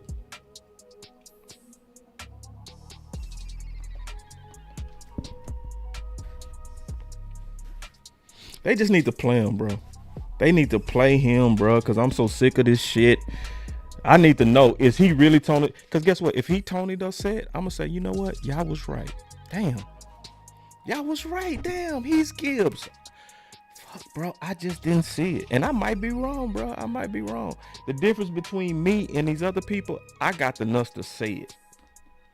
You can't handle the truth. I'm not finna pander to y'all because y'all want to be lied to. I'm not gonna do it, bro. That's somebody. It's plenty of channels that's gonna lie to your face. Boss ain't gonna do it. I ain't gonna do it. I ain't gonna do it to you, bro. Now, you both saw him side by side. Literally, Deuce ran the ball much better than him, but we still hoping that he go just hit the ground and be Kamara. He go hit the ground and be Pollard. Do y'all remember how Pollard broke out? Do y'all remember what Pollard was really doing at Memphis? Do y'all remember that? I do. I remember that I remember that Tony Pollard tied the NCAA record in kickoff returns. Blue ain't never did that. Tony Pollard was a true baller. I take Tony Pollard right now and move Blue. This is what I would do. If we want to trade with Tennessee, who ain't winning, if we want to trade right now, Tony Pollard, I would take Blue by the face and I would muff him. Get your ass out of here, man. Come on, Tony Pollard. Shit. In a hurry. Without thought. Get your ass out of here, man. All these scouts and NFL scouts were saying they question this professionalism. You seeing the same signs as your Dallas Cowboys and we still pom-pomming for them? Let me say that one more time. If we was willing to trade for Tony Pollard right now, I would take Blue by the face. Like, get your ass out of here, man. Get your motherfucker. Get your ass out. Go to the practice squad and sit down. Right, man. And we got the nerve to be like, he Tony Pollard. Man, no the fuck he not. Tony Pollard was active, bruh. That means he knew the plays, he was ready to go, and he showed it in preseason, and he was durable. I just have a bad feeling we are believing in Santa Claus. Because, see, content creators told us that he was Santa Claus. They said, hey, y'all, trust me. I'm a content creator. I'm going to show y'all some clips. I'm going to show y'all some big runs. I ain't going to show you them fumbles, though. I ain't going to show you that horrible pass blocking. I ain't going to show you that. But I'm going to show you these big runs, and I'm going to sell y'all that this is Gibbs and this is Kamara.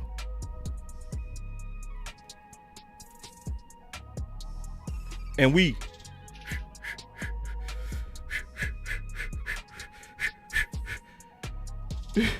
my boy said, I sure would. I get your ass out of here, man. I would do it so fast.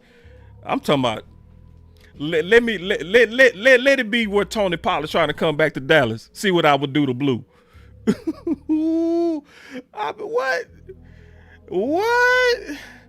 Man. And if you say you wouldn't, you tripping, bro.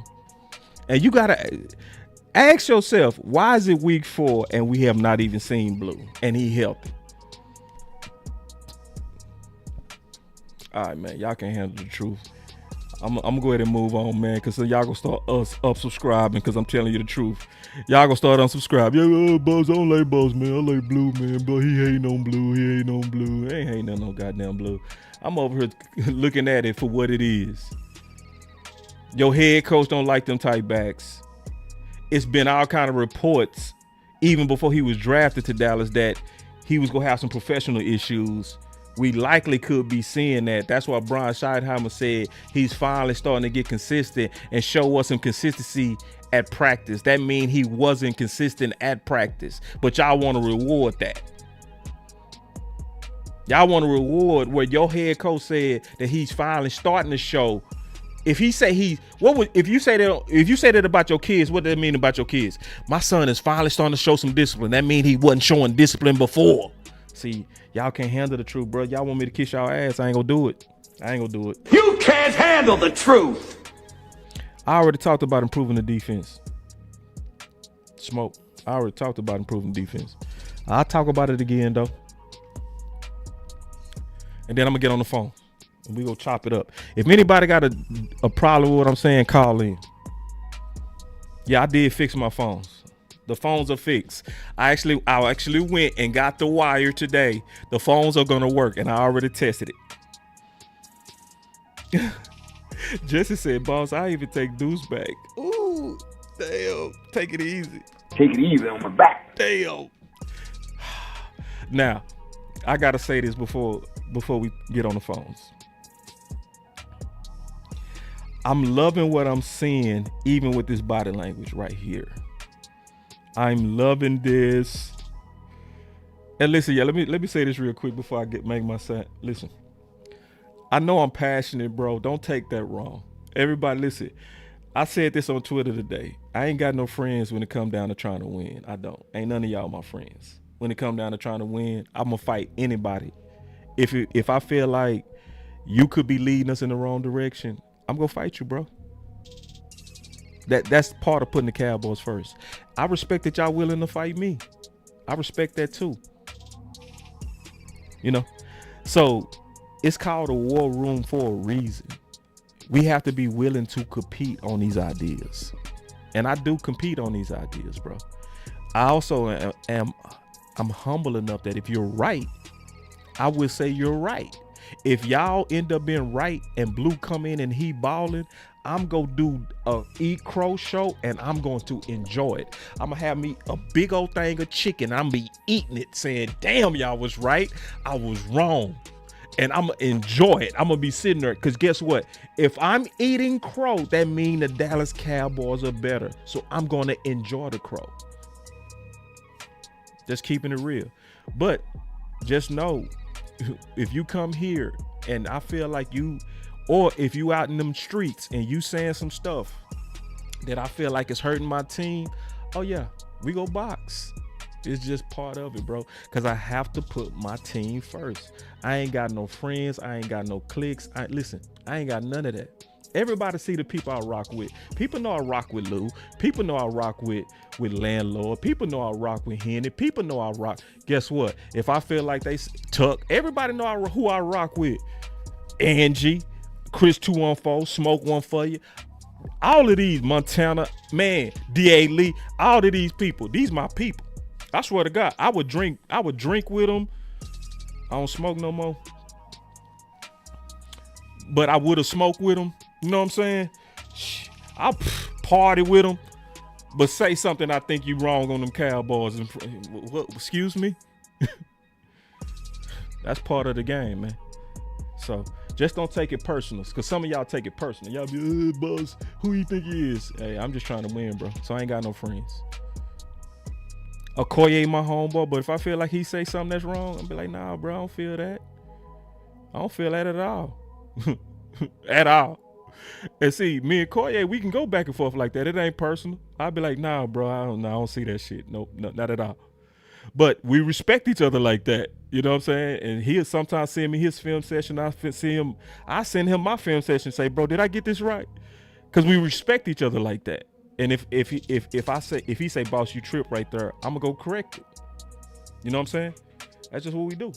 Because the Cowboys are actually first with me and Okoye. See, I found out with a lot of these content creators, winning ain't first, bro. Telling you. I saw how cats handled Keenan Allen, and I knew they wasn't putting the team first. I saw how cats handled our take on Keenan Allen. I say, these motherfuckers are trying to be right over trying to do what's best for their squad. I lost respect right then. I like, oh, this about you. This ain't about your squad. This is about credibility. I got you. I see how you move. So me and you ain't wired the same, bro. And because we ain't wired the same, it ain't gonna be meeting me in no arenas, because you know what I'm gonna do. They go dodge me. Nah, they go dodge me now. See, all that doing content in collabs, that done died with some of these cats, because they already know where I am. They know. So anyway, let me say this last part real quick.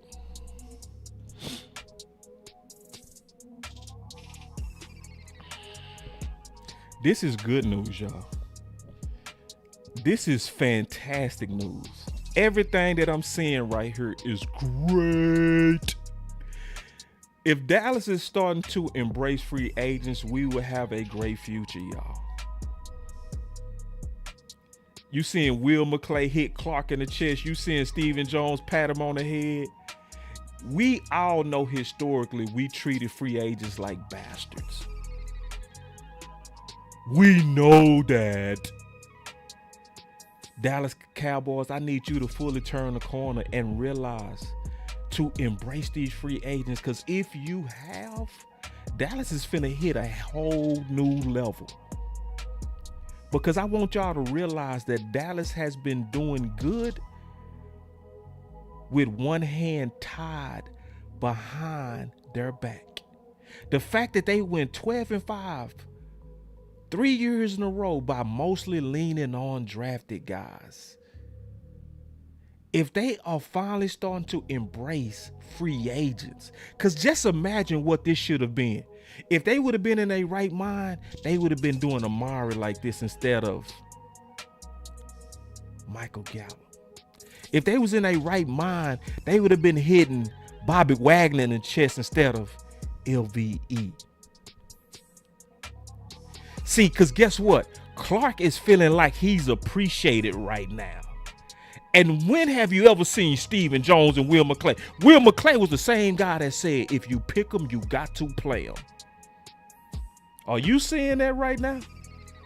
Or are we starting to see a potential shift in mentality? Are we starting to finally see a shift to where the free agents are starting to get treated like sons? Because I'm seeing energy right there that looks like, this is my son. This is my son.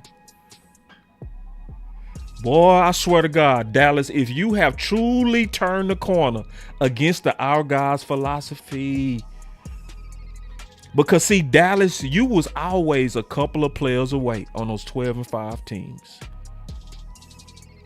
You was always just a few players away, and you fumbled it on Our Guys. So listen, I ain't gonna get my hopes up. I'm just, reading the body language. I hope this ain't about we like you because you are the guy we got for Micah. I hope this ain't that shit. I pray that this is a philosophy shift to where we'll now have learned that we can't just go with the drafted guys. Because guess what? We are seeing some upgrades from your free agents. We are seeing some of your better play and hero ball from your free agents. Hence, before I get on the phone, why I want you to be aggressive. Hence, why you can go get you a guy that actually fits instead of your drafted guy blue. You can go to free agency and go get the guy that actually fits. It's multiple guys that potentially fit better than what you got right now. It's multiple guys that can come in right now and help right now. Right now. Because you are risking fumbling an MVP quarterback. Dak is gunning that ball at a 71% completion percentage. Dak is putting up all kind of amazing numbers right now, and you wasting it. And some of our fans wasting it because let's see what our guys can do. No. Some of the guys we do need to see what they can do. It is time to see what Wanye Thomas can do. It is time to see what Bell can do. But come on now. Listen, if you really want Eberflus defense to work, you got to get him a bona fide edge. A bona fide edge. You can't, this edge by committee, let's be honest, it's doing a little bit better, but let's be honest. Smoke one for you, say, boss, who would you trade for? Because, bro, this is ridiculous. So I'm showing you two.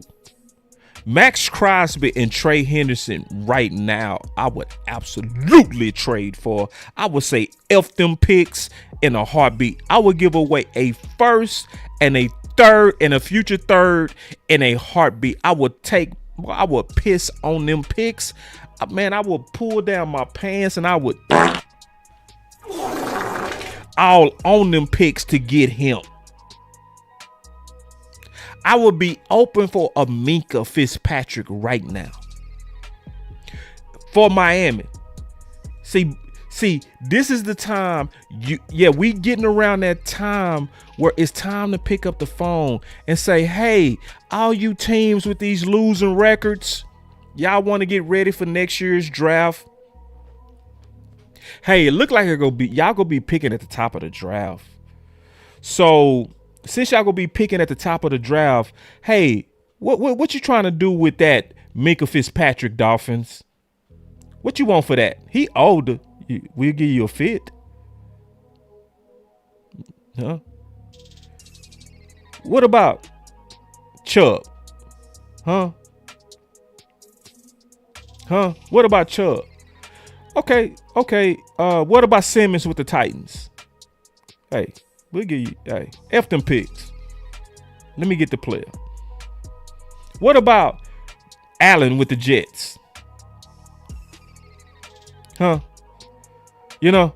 See, we getting around that time where it's time to start picking up the phone. The Raiders lose a couple of more games. Oh yeah, they gonna be trying to get some draft picks. And this is where you can go in and say, hey man.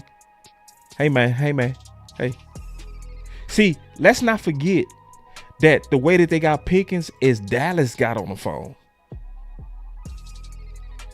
And you say Flus needs 2 linebackers. I don't think Flus need 2 linebackers, man.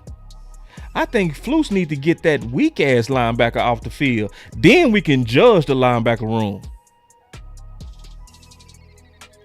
I think we need to just reshuffle that deck, to be honest, bro. I think we need to put Murray in the middle. We need to then put Morris Lealfire at strong, and we need to put Clark at the weak. And hell yeah, Myles Garrett. And somebody said we can get Justin Simmons right now. To be honest, bro, I like Justin Simmons, but I would rather us go edge, to be honest. I would take it if we did it, because it would strengthen us against Philly. But man, nah, bro. I need somebody that can get there with 4.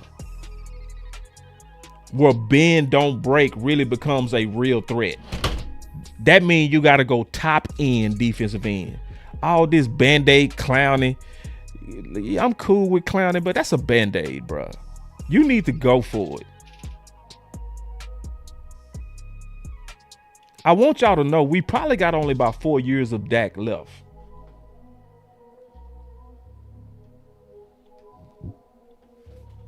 And the Dallas Cowboys don't have the best history. Matter of fact, they got a bad history when they are picking quarterbacks. They stumble into quarterbacks. They almost let Romo get away for $5,000, dog. They picked Charles Tapper in the 4th before they picked Dak. Dak was the 4th quarterback taken in the 4th round, bruh. They stumbled into Dak. You don't want to trust our front office with picking a quarterback. You got about 4 years to go forward, and you need to be aggressive every year. Don't take 1 year off. Don't punt on no year, because that could be the year that you pull a miracle like the Giants did, a 9-7, where you go on a road and you Cinderella. And I refuse to believe that the Giants did it twice and we can't do it once. The Giants had a Cinderella story twice and we can't do it once. Oh, hell no. Now, you can't take none of Dak's years left for granted. Not this year, not next year, not the year after that. You got about 4 to 5 more years at best of having an MVP-ish quarterback that has the maturity to handle the Dallas Lights. Don't fool yourself. Not everybody can handle the Dallas Lights, bro. I know Mahomes would struggle under the Dallas Lights. You have to be wired different to be able to handle the pressure, the scrutiny, all the fake media hit jobs, all the backstabbing from your own fans. You have to be wired a certain kind of way. And we have a guy gifted from God above that is wired to handle all the knives that come with being our quarterback. You better take advantage, Dallas. Piling paper, got them talking nice to me. Down the bottle, it be going right through me. Brown baby, down the Be aggressive, Dallas. They think that I'm stunting, but it's slight to me. Piling paper, got them talking nice to me. Piling paper? Guess that's why the labels want the rights to me. They want the rights. City on my back and it feel light to me. Man. They think that I'm stunting, but it's slight to me. Let's go. CJ the first to call, man. CJ the first to call. Let's test these new phones. CJ. What it do? What it do? Man, not shit, man. Say, man. Ooh, hold on real quick. I want to put on. Hold on real quick before you go, bro. Y'all clap it up for these phones, bro. Y'all clap it up for these phones, bro. Listen, boy, your boy had to go get a new wire. We appreciate all the people who put up the super chats, man. Y'all the ones that make this whole show happen, bro. So listen, I'm gonna say this before my boy CJ take off, because he gonna take off. If you got a problem with anything I said, I want you to call in, bro. If you feel like we don't need running back, I want you to call in and make your case today. I want to hear from you today. I want to hear if you really believe it. Meet me in the arena. Go, CJ. Let's get it. Man, I really want to touch on this Eberflus thing before I touch on anything else. Okay. You know what I'm saying? That email that I don't know if you ever got a chance to check it, but what it pertains is to this. Even when Eberflus was in Indianapolis, he did have a couple of seasons there where his defenses were really good. But that's all he ever done did, though. When he went to Chicago, their defenses was nothing. And then he didn't even pretty much coordinate the defense over there, but he called the defensive plays, though. Because they had somebody else coordinating for him. But the conference has been locked. I want to say, his defense susceptibly to explosive plays. That's what they were in Indiana. With the lack of elite pass rush, he gets exploited. Reliance on personnel, the success of his system seems to be heavily dependent on the caliber of players available, particularly at defensive end and inside linebacker. If the defense wasn't getting pressure from the front four, it was considered by some observers as game over for defense. Coverage breakdown. There were instances of players being put in exploitable matchups and experiencing miscommunications, leading to coverage breakdown and big plays for opponents. While Eberflus don't utilize blitzes occasionally, his overall scheme was seen as less complex compared to some other defensive coordinators.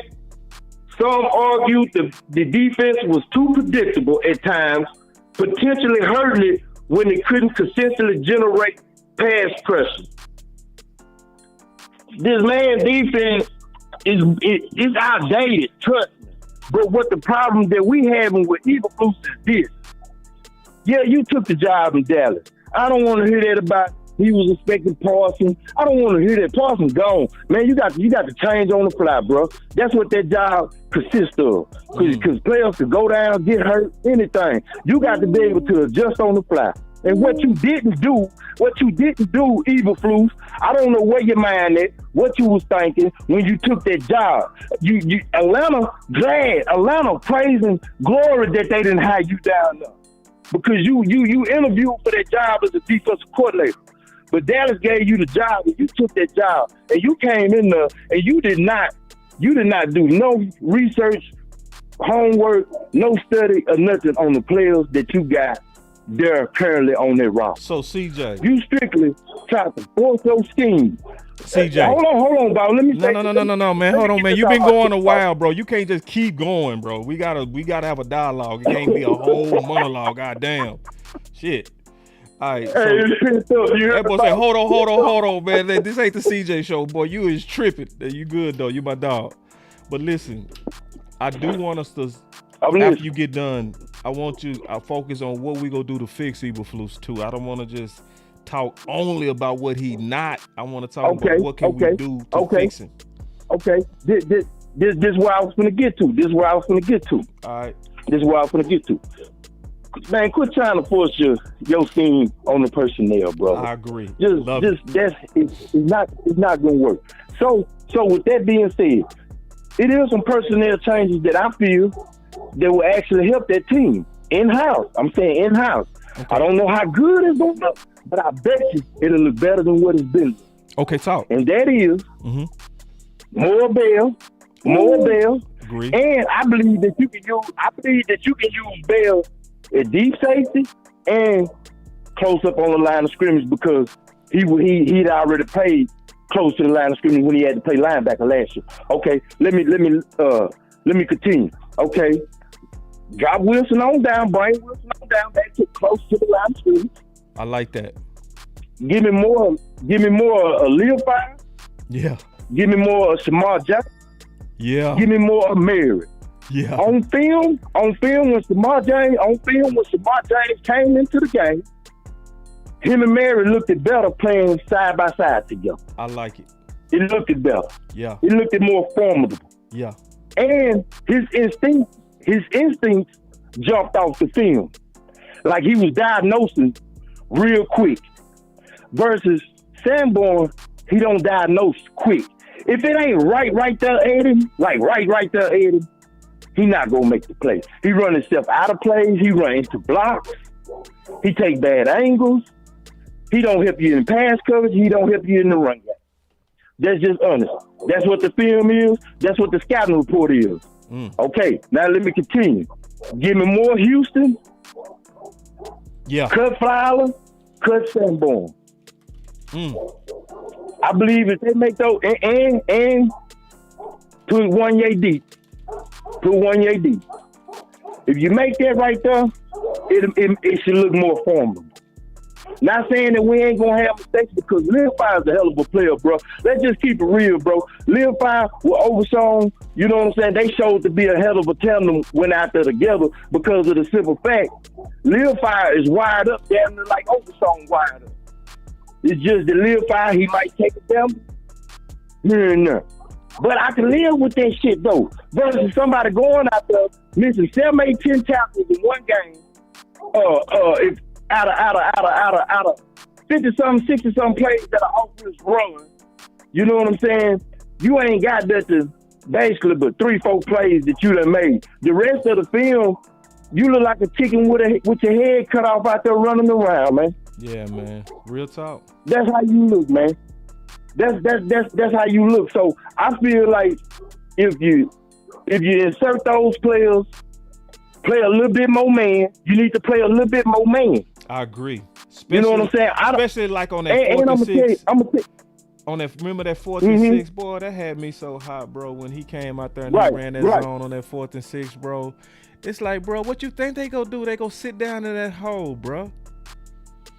Right. Because see, you so predictable because everybody in the league knows, oh, he ain't gonna change up that deal. He just gonna run zone. So if you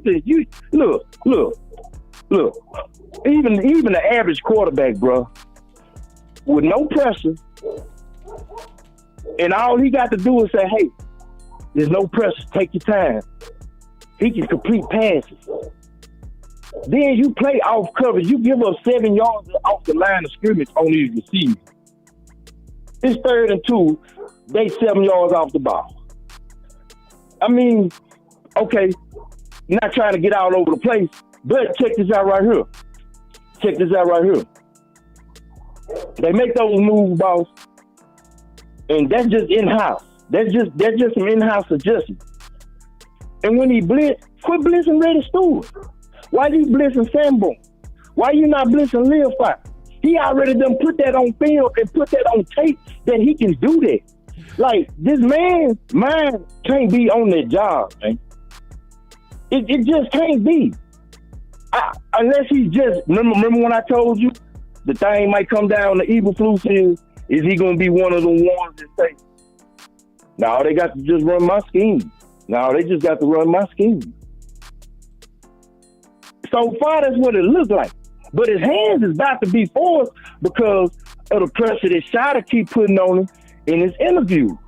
But I didn't like today when Shada came out and said Sanborn played good. No, he didn't. Yeah, stop it. And then they done sold that shit to Stephen Jones. So when he do his interview today, guess what he say? Sanborn played good. No, he didn't. That's and to get on the blue thing, and I'm gonna go and wrap it up. Offense, man, we got a hell of an offense.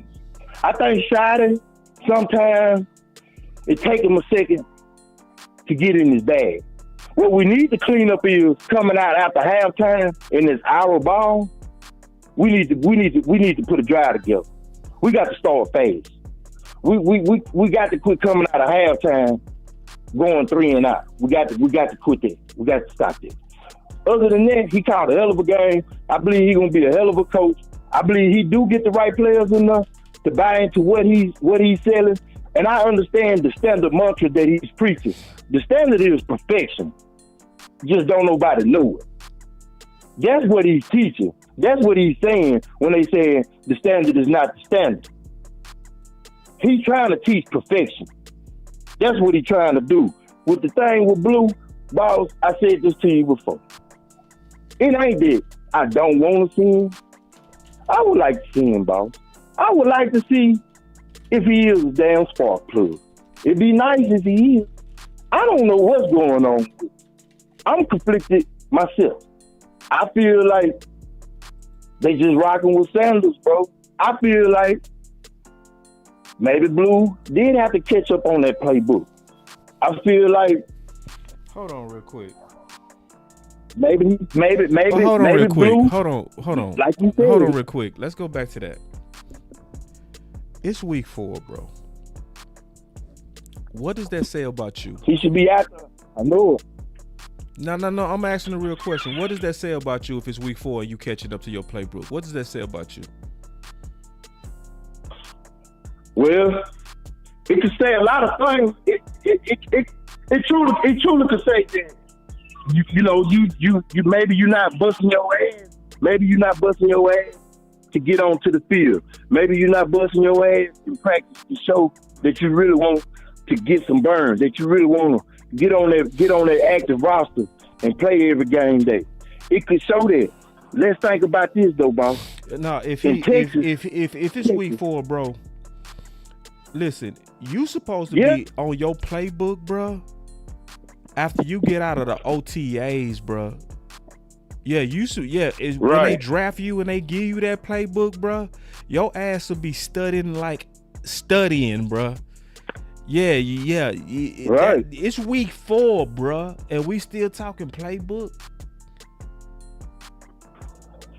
That's why I say, boss. I can't pinpoint what it is. All I'm just speaking on is just this little part right here. Trust me, I'm not against. I ain't RB1. trusting nobody that's I'm week not 4. I'm in week 4. If we still talking about, I don't trust you, and I have a right not to trust you, bro. If that's what it is, hell no. If it's weak, bro, what does that say about you? You caring, bro? What does it say about you? If it's that, bro, and we still dealing with, I don't trust you as a professional, bro. Just real talk. I'm with you. I'm with you on it.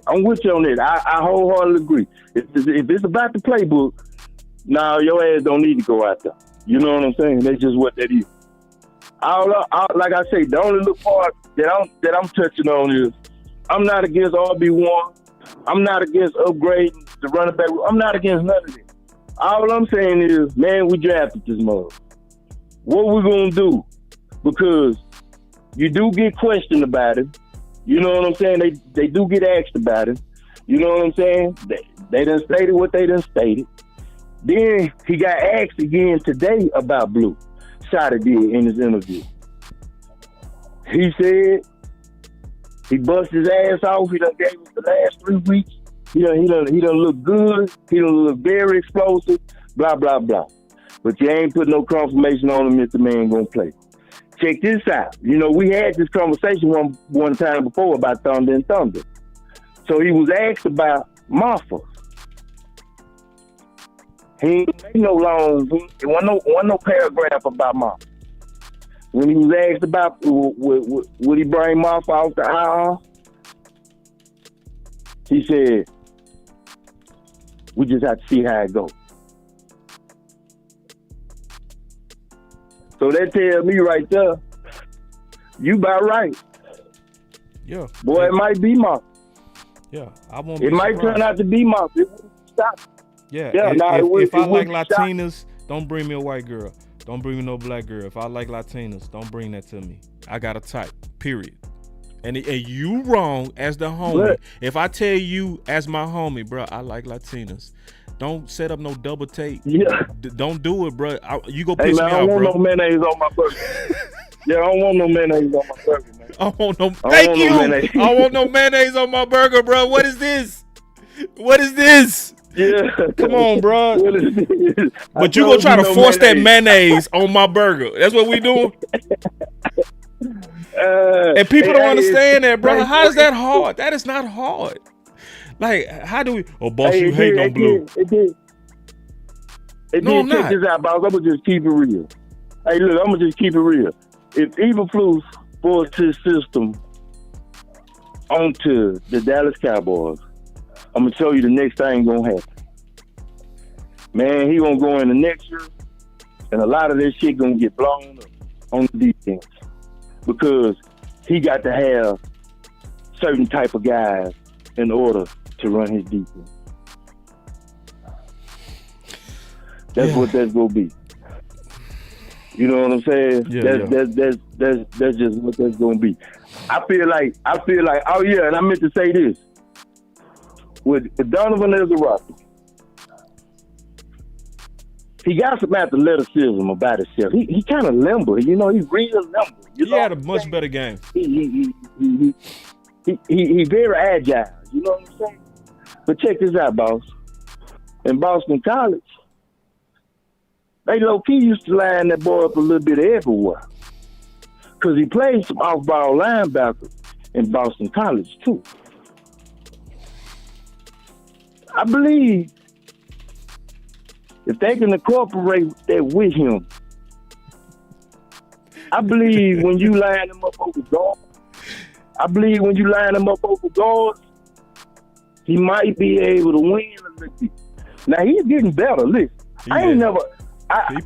A couple people were down on him. I know a couple people was down on him and stuff, but he's figuring it out. He played much better. He's figuring it out. He played much better, though. He really did. Hey, but CJ, man, let me get to these next calls, bro. I appreciate it, man. You went hard for me, as always. And I'm gonna look up your email too, bro. I ain't look at it yet. I still need to look at that evidence. Yeah, just whenever you get time. I was just showing you just facts. I didn't want to just be saying that. You know what I'm saying? Yeah, I need to go look into that because you raised a good point last time. I'm gonna look into it and then we'll make sure we talk about it the next time. Appreciate the call, big dog. Till the next time, homie. CJ be doing this thing, man. So we got Joe and then we got Smoke one for you. Joe, you live. Hey, what's going on, boss? Man, what's up, Joe? Long time no hear, man. I know, man. I do want to give a shout out to the people that are ready to give up on the season and for the people that say, oh, when's the last time we did this? When's the last time we did that? Man, look, when's the last time we paid not one, but two of our key players early in Bland and Tyler Smith?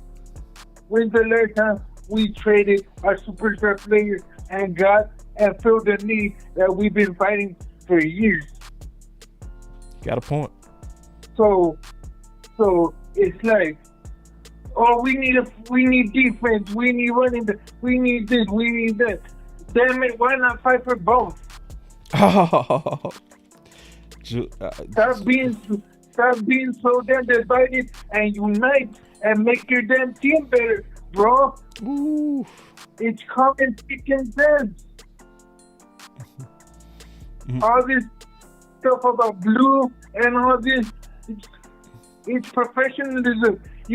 I don't know a lot about football, but you can't be a weak freaking four still learning the playbook.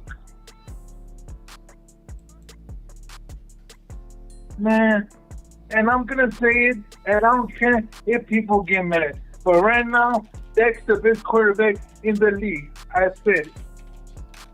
Oh, yeah. Yeah, and it's sad we wasting it. And it says that we wasting it. How many more players we have to waste? It's not like quarterbacks grow on trees. You wanted Paxton Lynch. You wanted Johnny Manziel. You wanted all these guys. You wanted Max Duggan. You were left out. How many quarterbacks have we had between Tony Romo and Dak? Or did y'all forget those days? Yeah, 18. Acting like anybody could play. Yeah. We taking Dak for granted. Yeah, we taking Dak for granted. Yes, that's what we doing. And then if we're not aggressive, we go waste it. Exactly.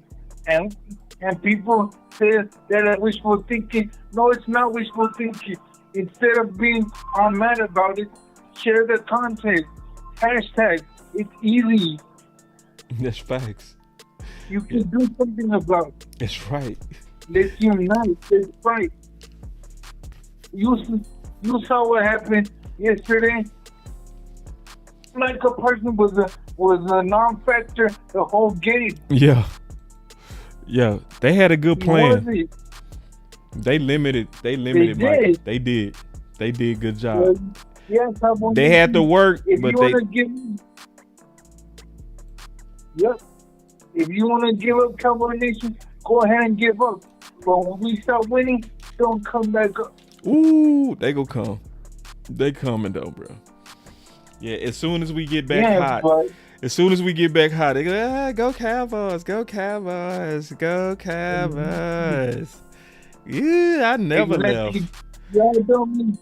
Y'all don't remember when the Chiefs and the Bills used to be terrible? Where did you see Chiefs fans? Where did you see Patriots fans before Brady got to New England? I can't. But that's how it got, boss. Man, appreciate it, Joe, as always, man. Appreciate it, big dog. Joe, go hard, man. All right, man. All right, brother Joe. That was Joe, y'all. We got the last caller right here. Smoke with me. Smoke, what's up, man? Hey, Smoke, you know where that's from, bro? Oh my God. Smoke. Oh. Smoke with me. What's up, Smoke? What's up, Smoke? Oh man, you funny, bro. I'm trying to figure out what that is. You got me. I'm already high right now. Hey, that's that. Coming out. No, that ain't coming out hard. That's that. A-Ball and MJ. Oh yeah. Smoke. Man, I was with me. I was in Korea. I was in Osaka, Korea when I got on A-Ball and MJG. Man, yeah, that's that smoke with. 97. Do you do with a smoke with you? All right, let's go. What's up with it, Smoke? What's up with it? Boss, been a long time to talk to you, brother. I know, man. You said you wanted to talk about this defense, bro. Did you like what we was talking about? Some of the stuff we was talking about?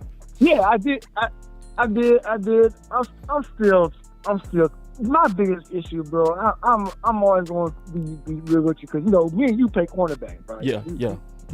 We know the positions, bro. We know the cover 2, cover 4, 3. Yeah. Make sure the damn run back don't go on the outside of you. You gonna make a push inside. We know all this stuff, right? Yeah. We know all this stuff, bro. I mean, I'm fine with our cornerback situation right now, believe it or not. And I hopefully the Rebel comes in. Hopefully he does his work, bro. I mean, I'm like really waiting to see how this kid gets, man. I'm not counting on him, but I'm waiting to see how he do. Right. You know what I mean? Yeah. All right. So, talk to me about this, boss. Okay. How did our defense look when Hooker and Wilson was in the game, the first part of the game? Go.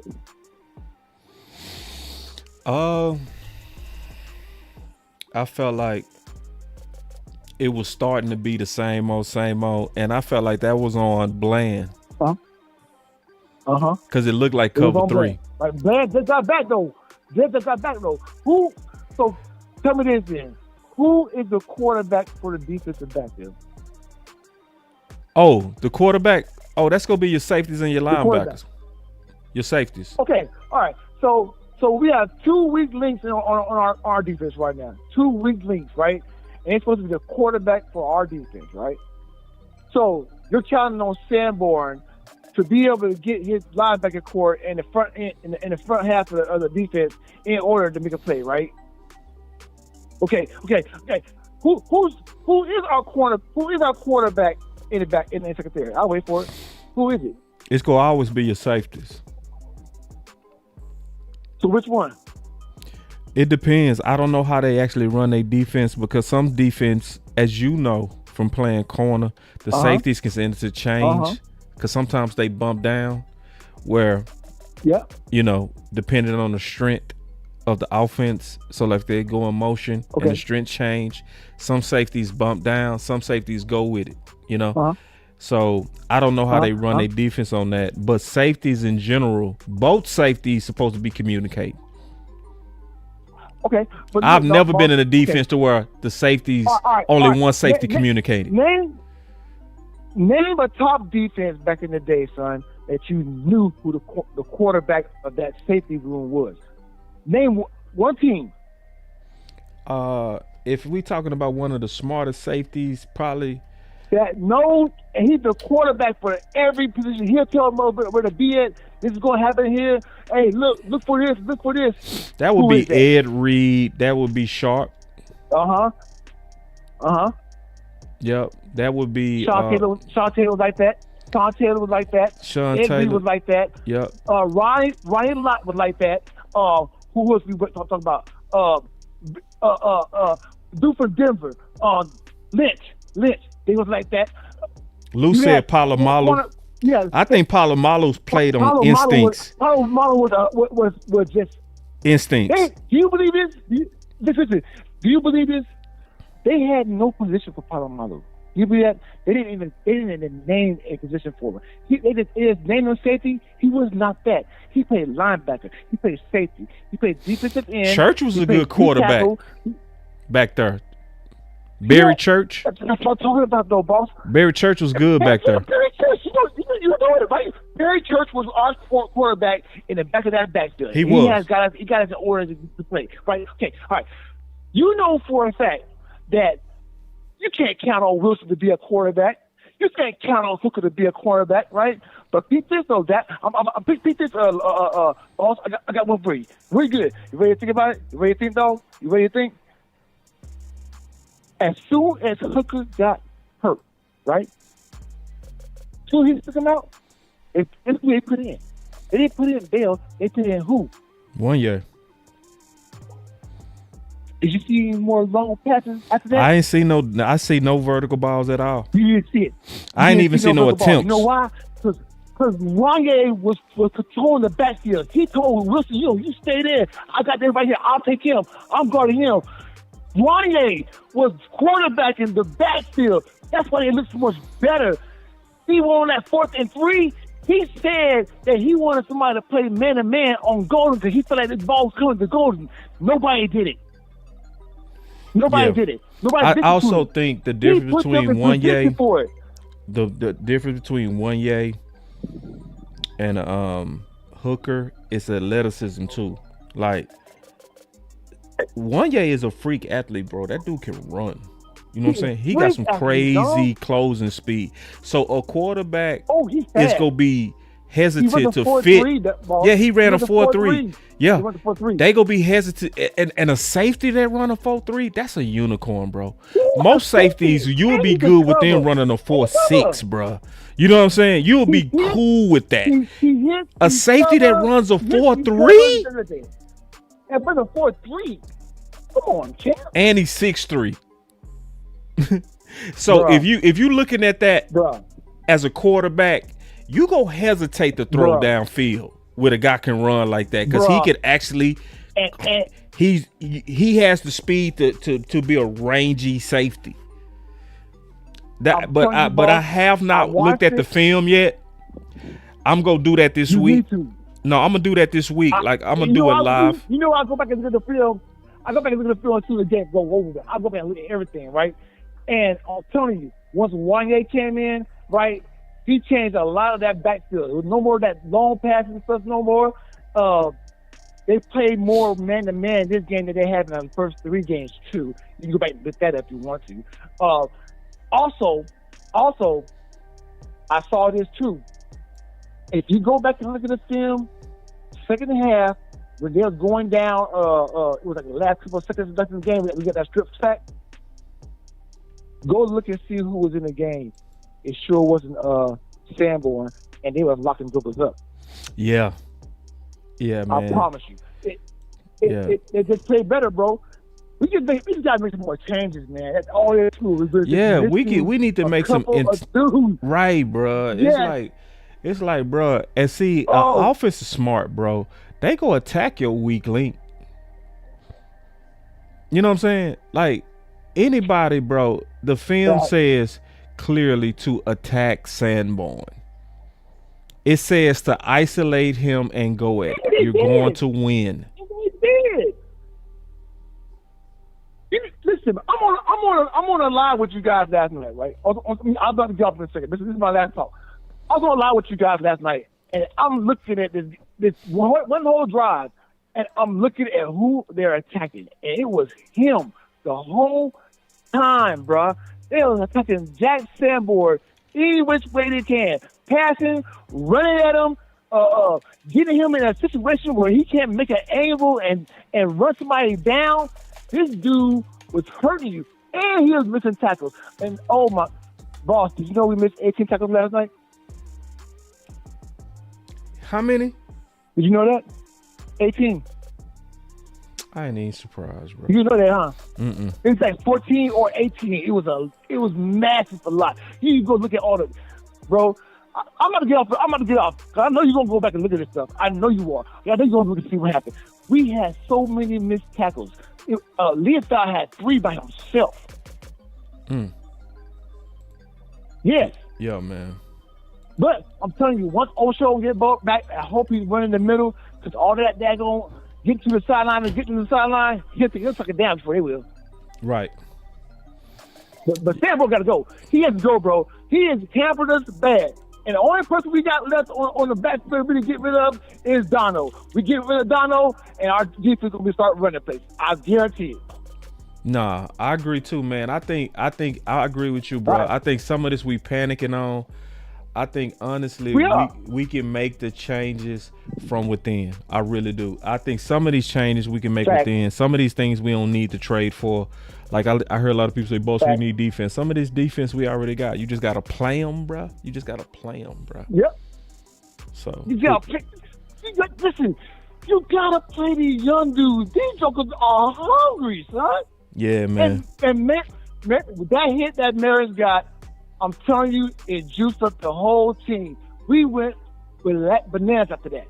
Only thing that was stopping us was we had a handicap in Sanborn, Wilson, and Edelman. And that was the only thing that was killing us on our defense. And that's a fact.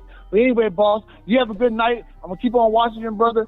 Always sharing. I'm going to always give you all this information. You know why? Because I love you, brother. And I love your damn content creation. Yo, we here, brother. Let's go. Man, my boy Smoke. 1 for you. OG. All right, man. All right, so here we go.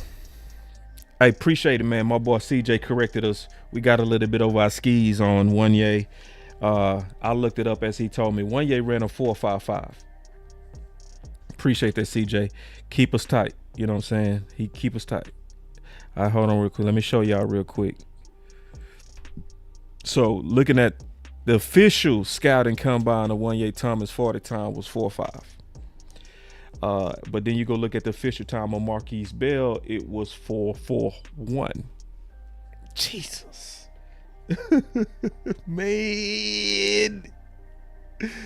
What we doing? What we doing, man? Come on, bro. This ain't even hard.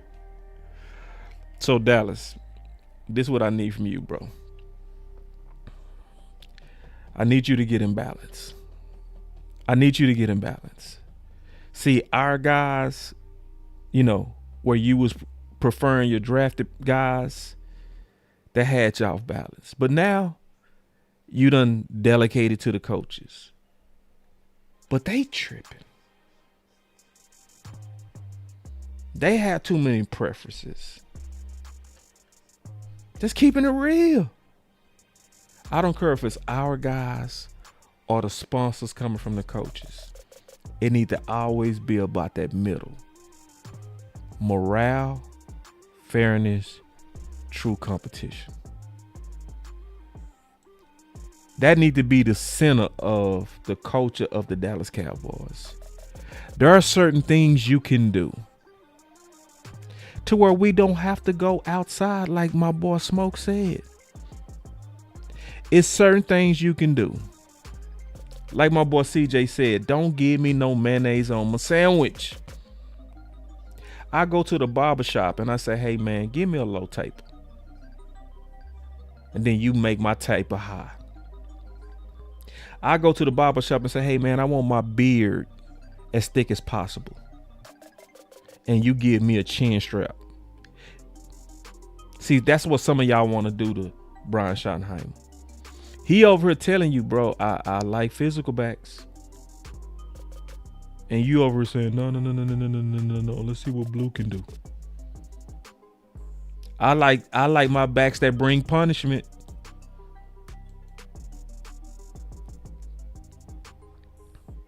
And hell yeah, Dallas, it's clear that you look scary to me.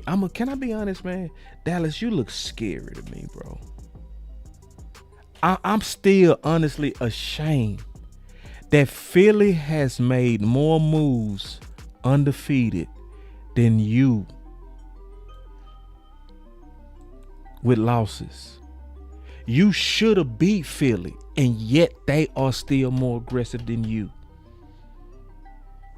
Can somebody please help me make that make sense? That don't make no sense for you to be that damn scared. And you are not fast enough at making the changes you need to make to improve. You too damn slow. You over here, Morris is trending up. He trending up. He has to earn it though. He has to earn it. When has Sanborn earned it? Dallas, your problem is your lack of aggression. Bottom line, I'm team aggressive, and I'm gonna push you to be aggressive because you are wasting an MVP season.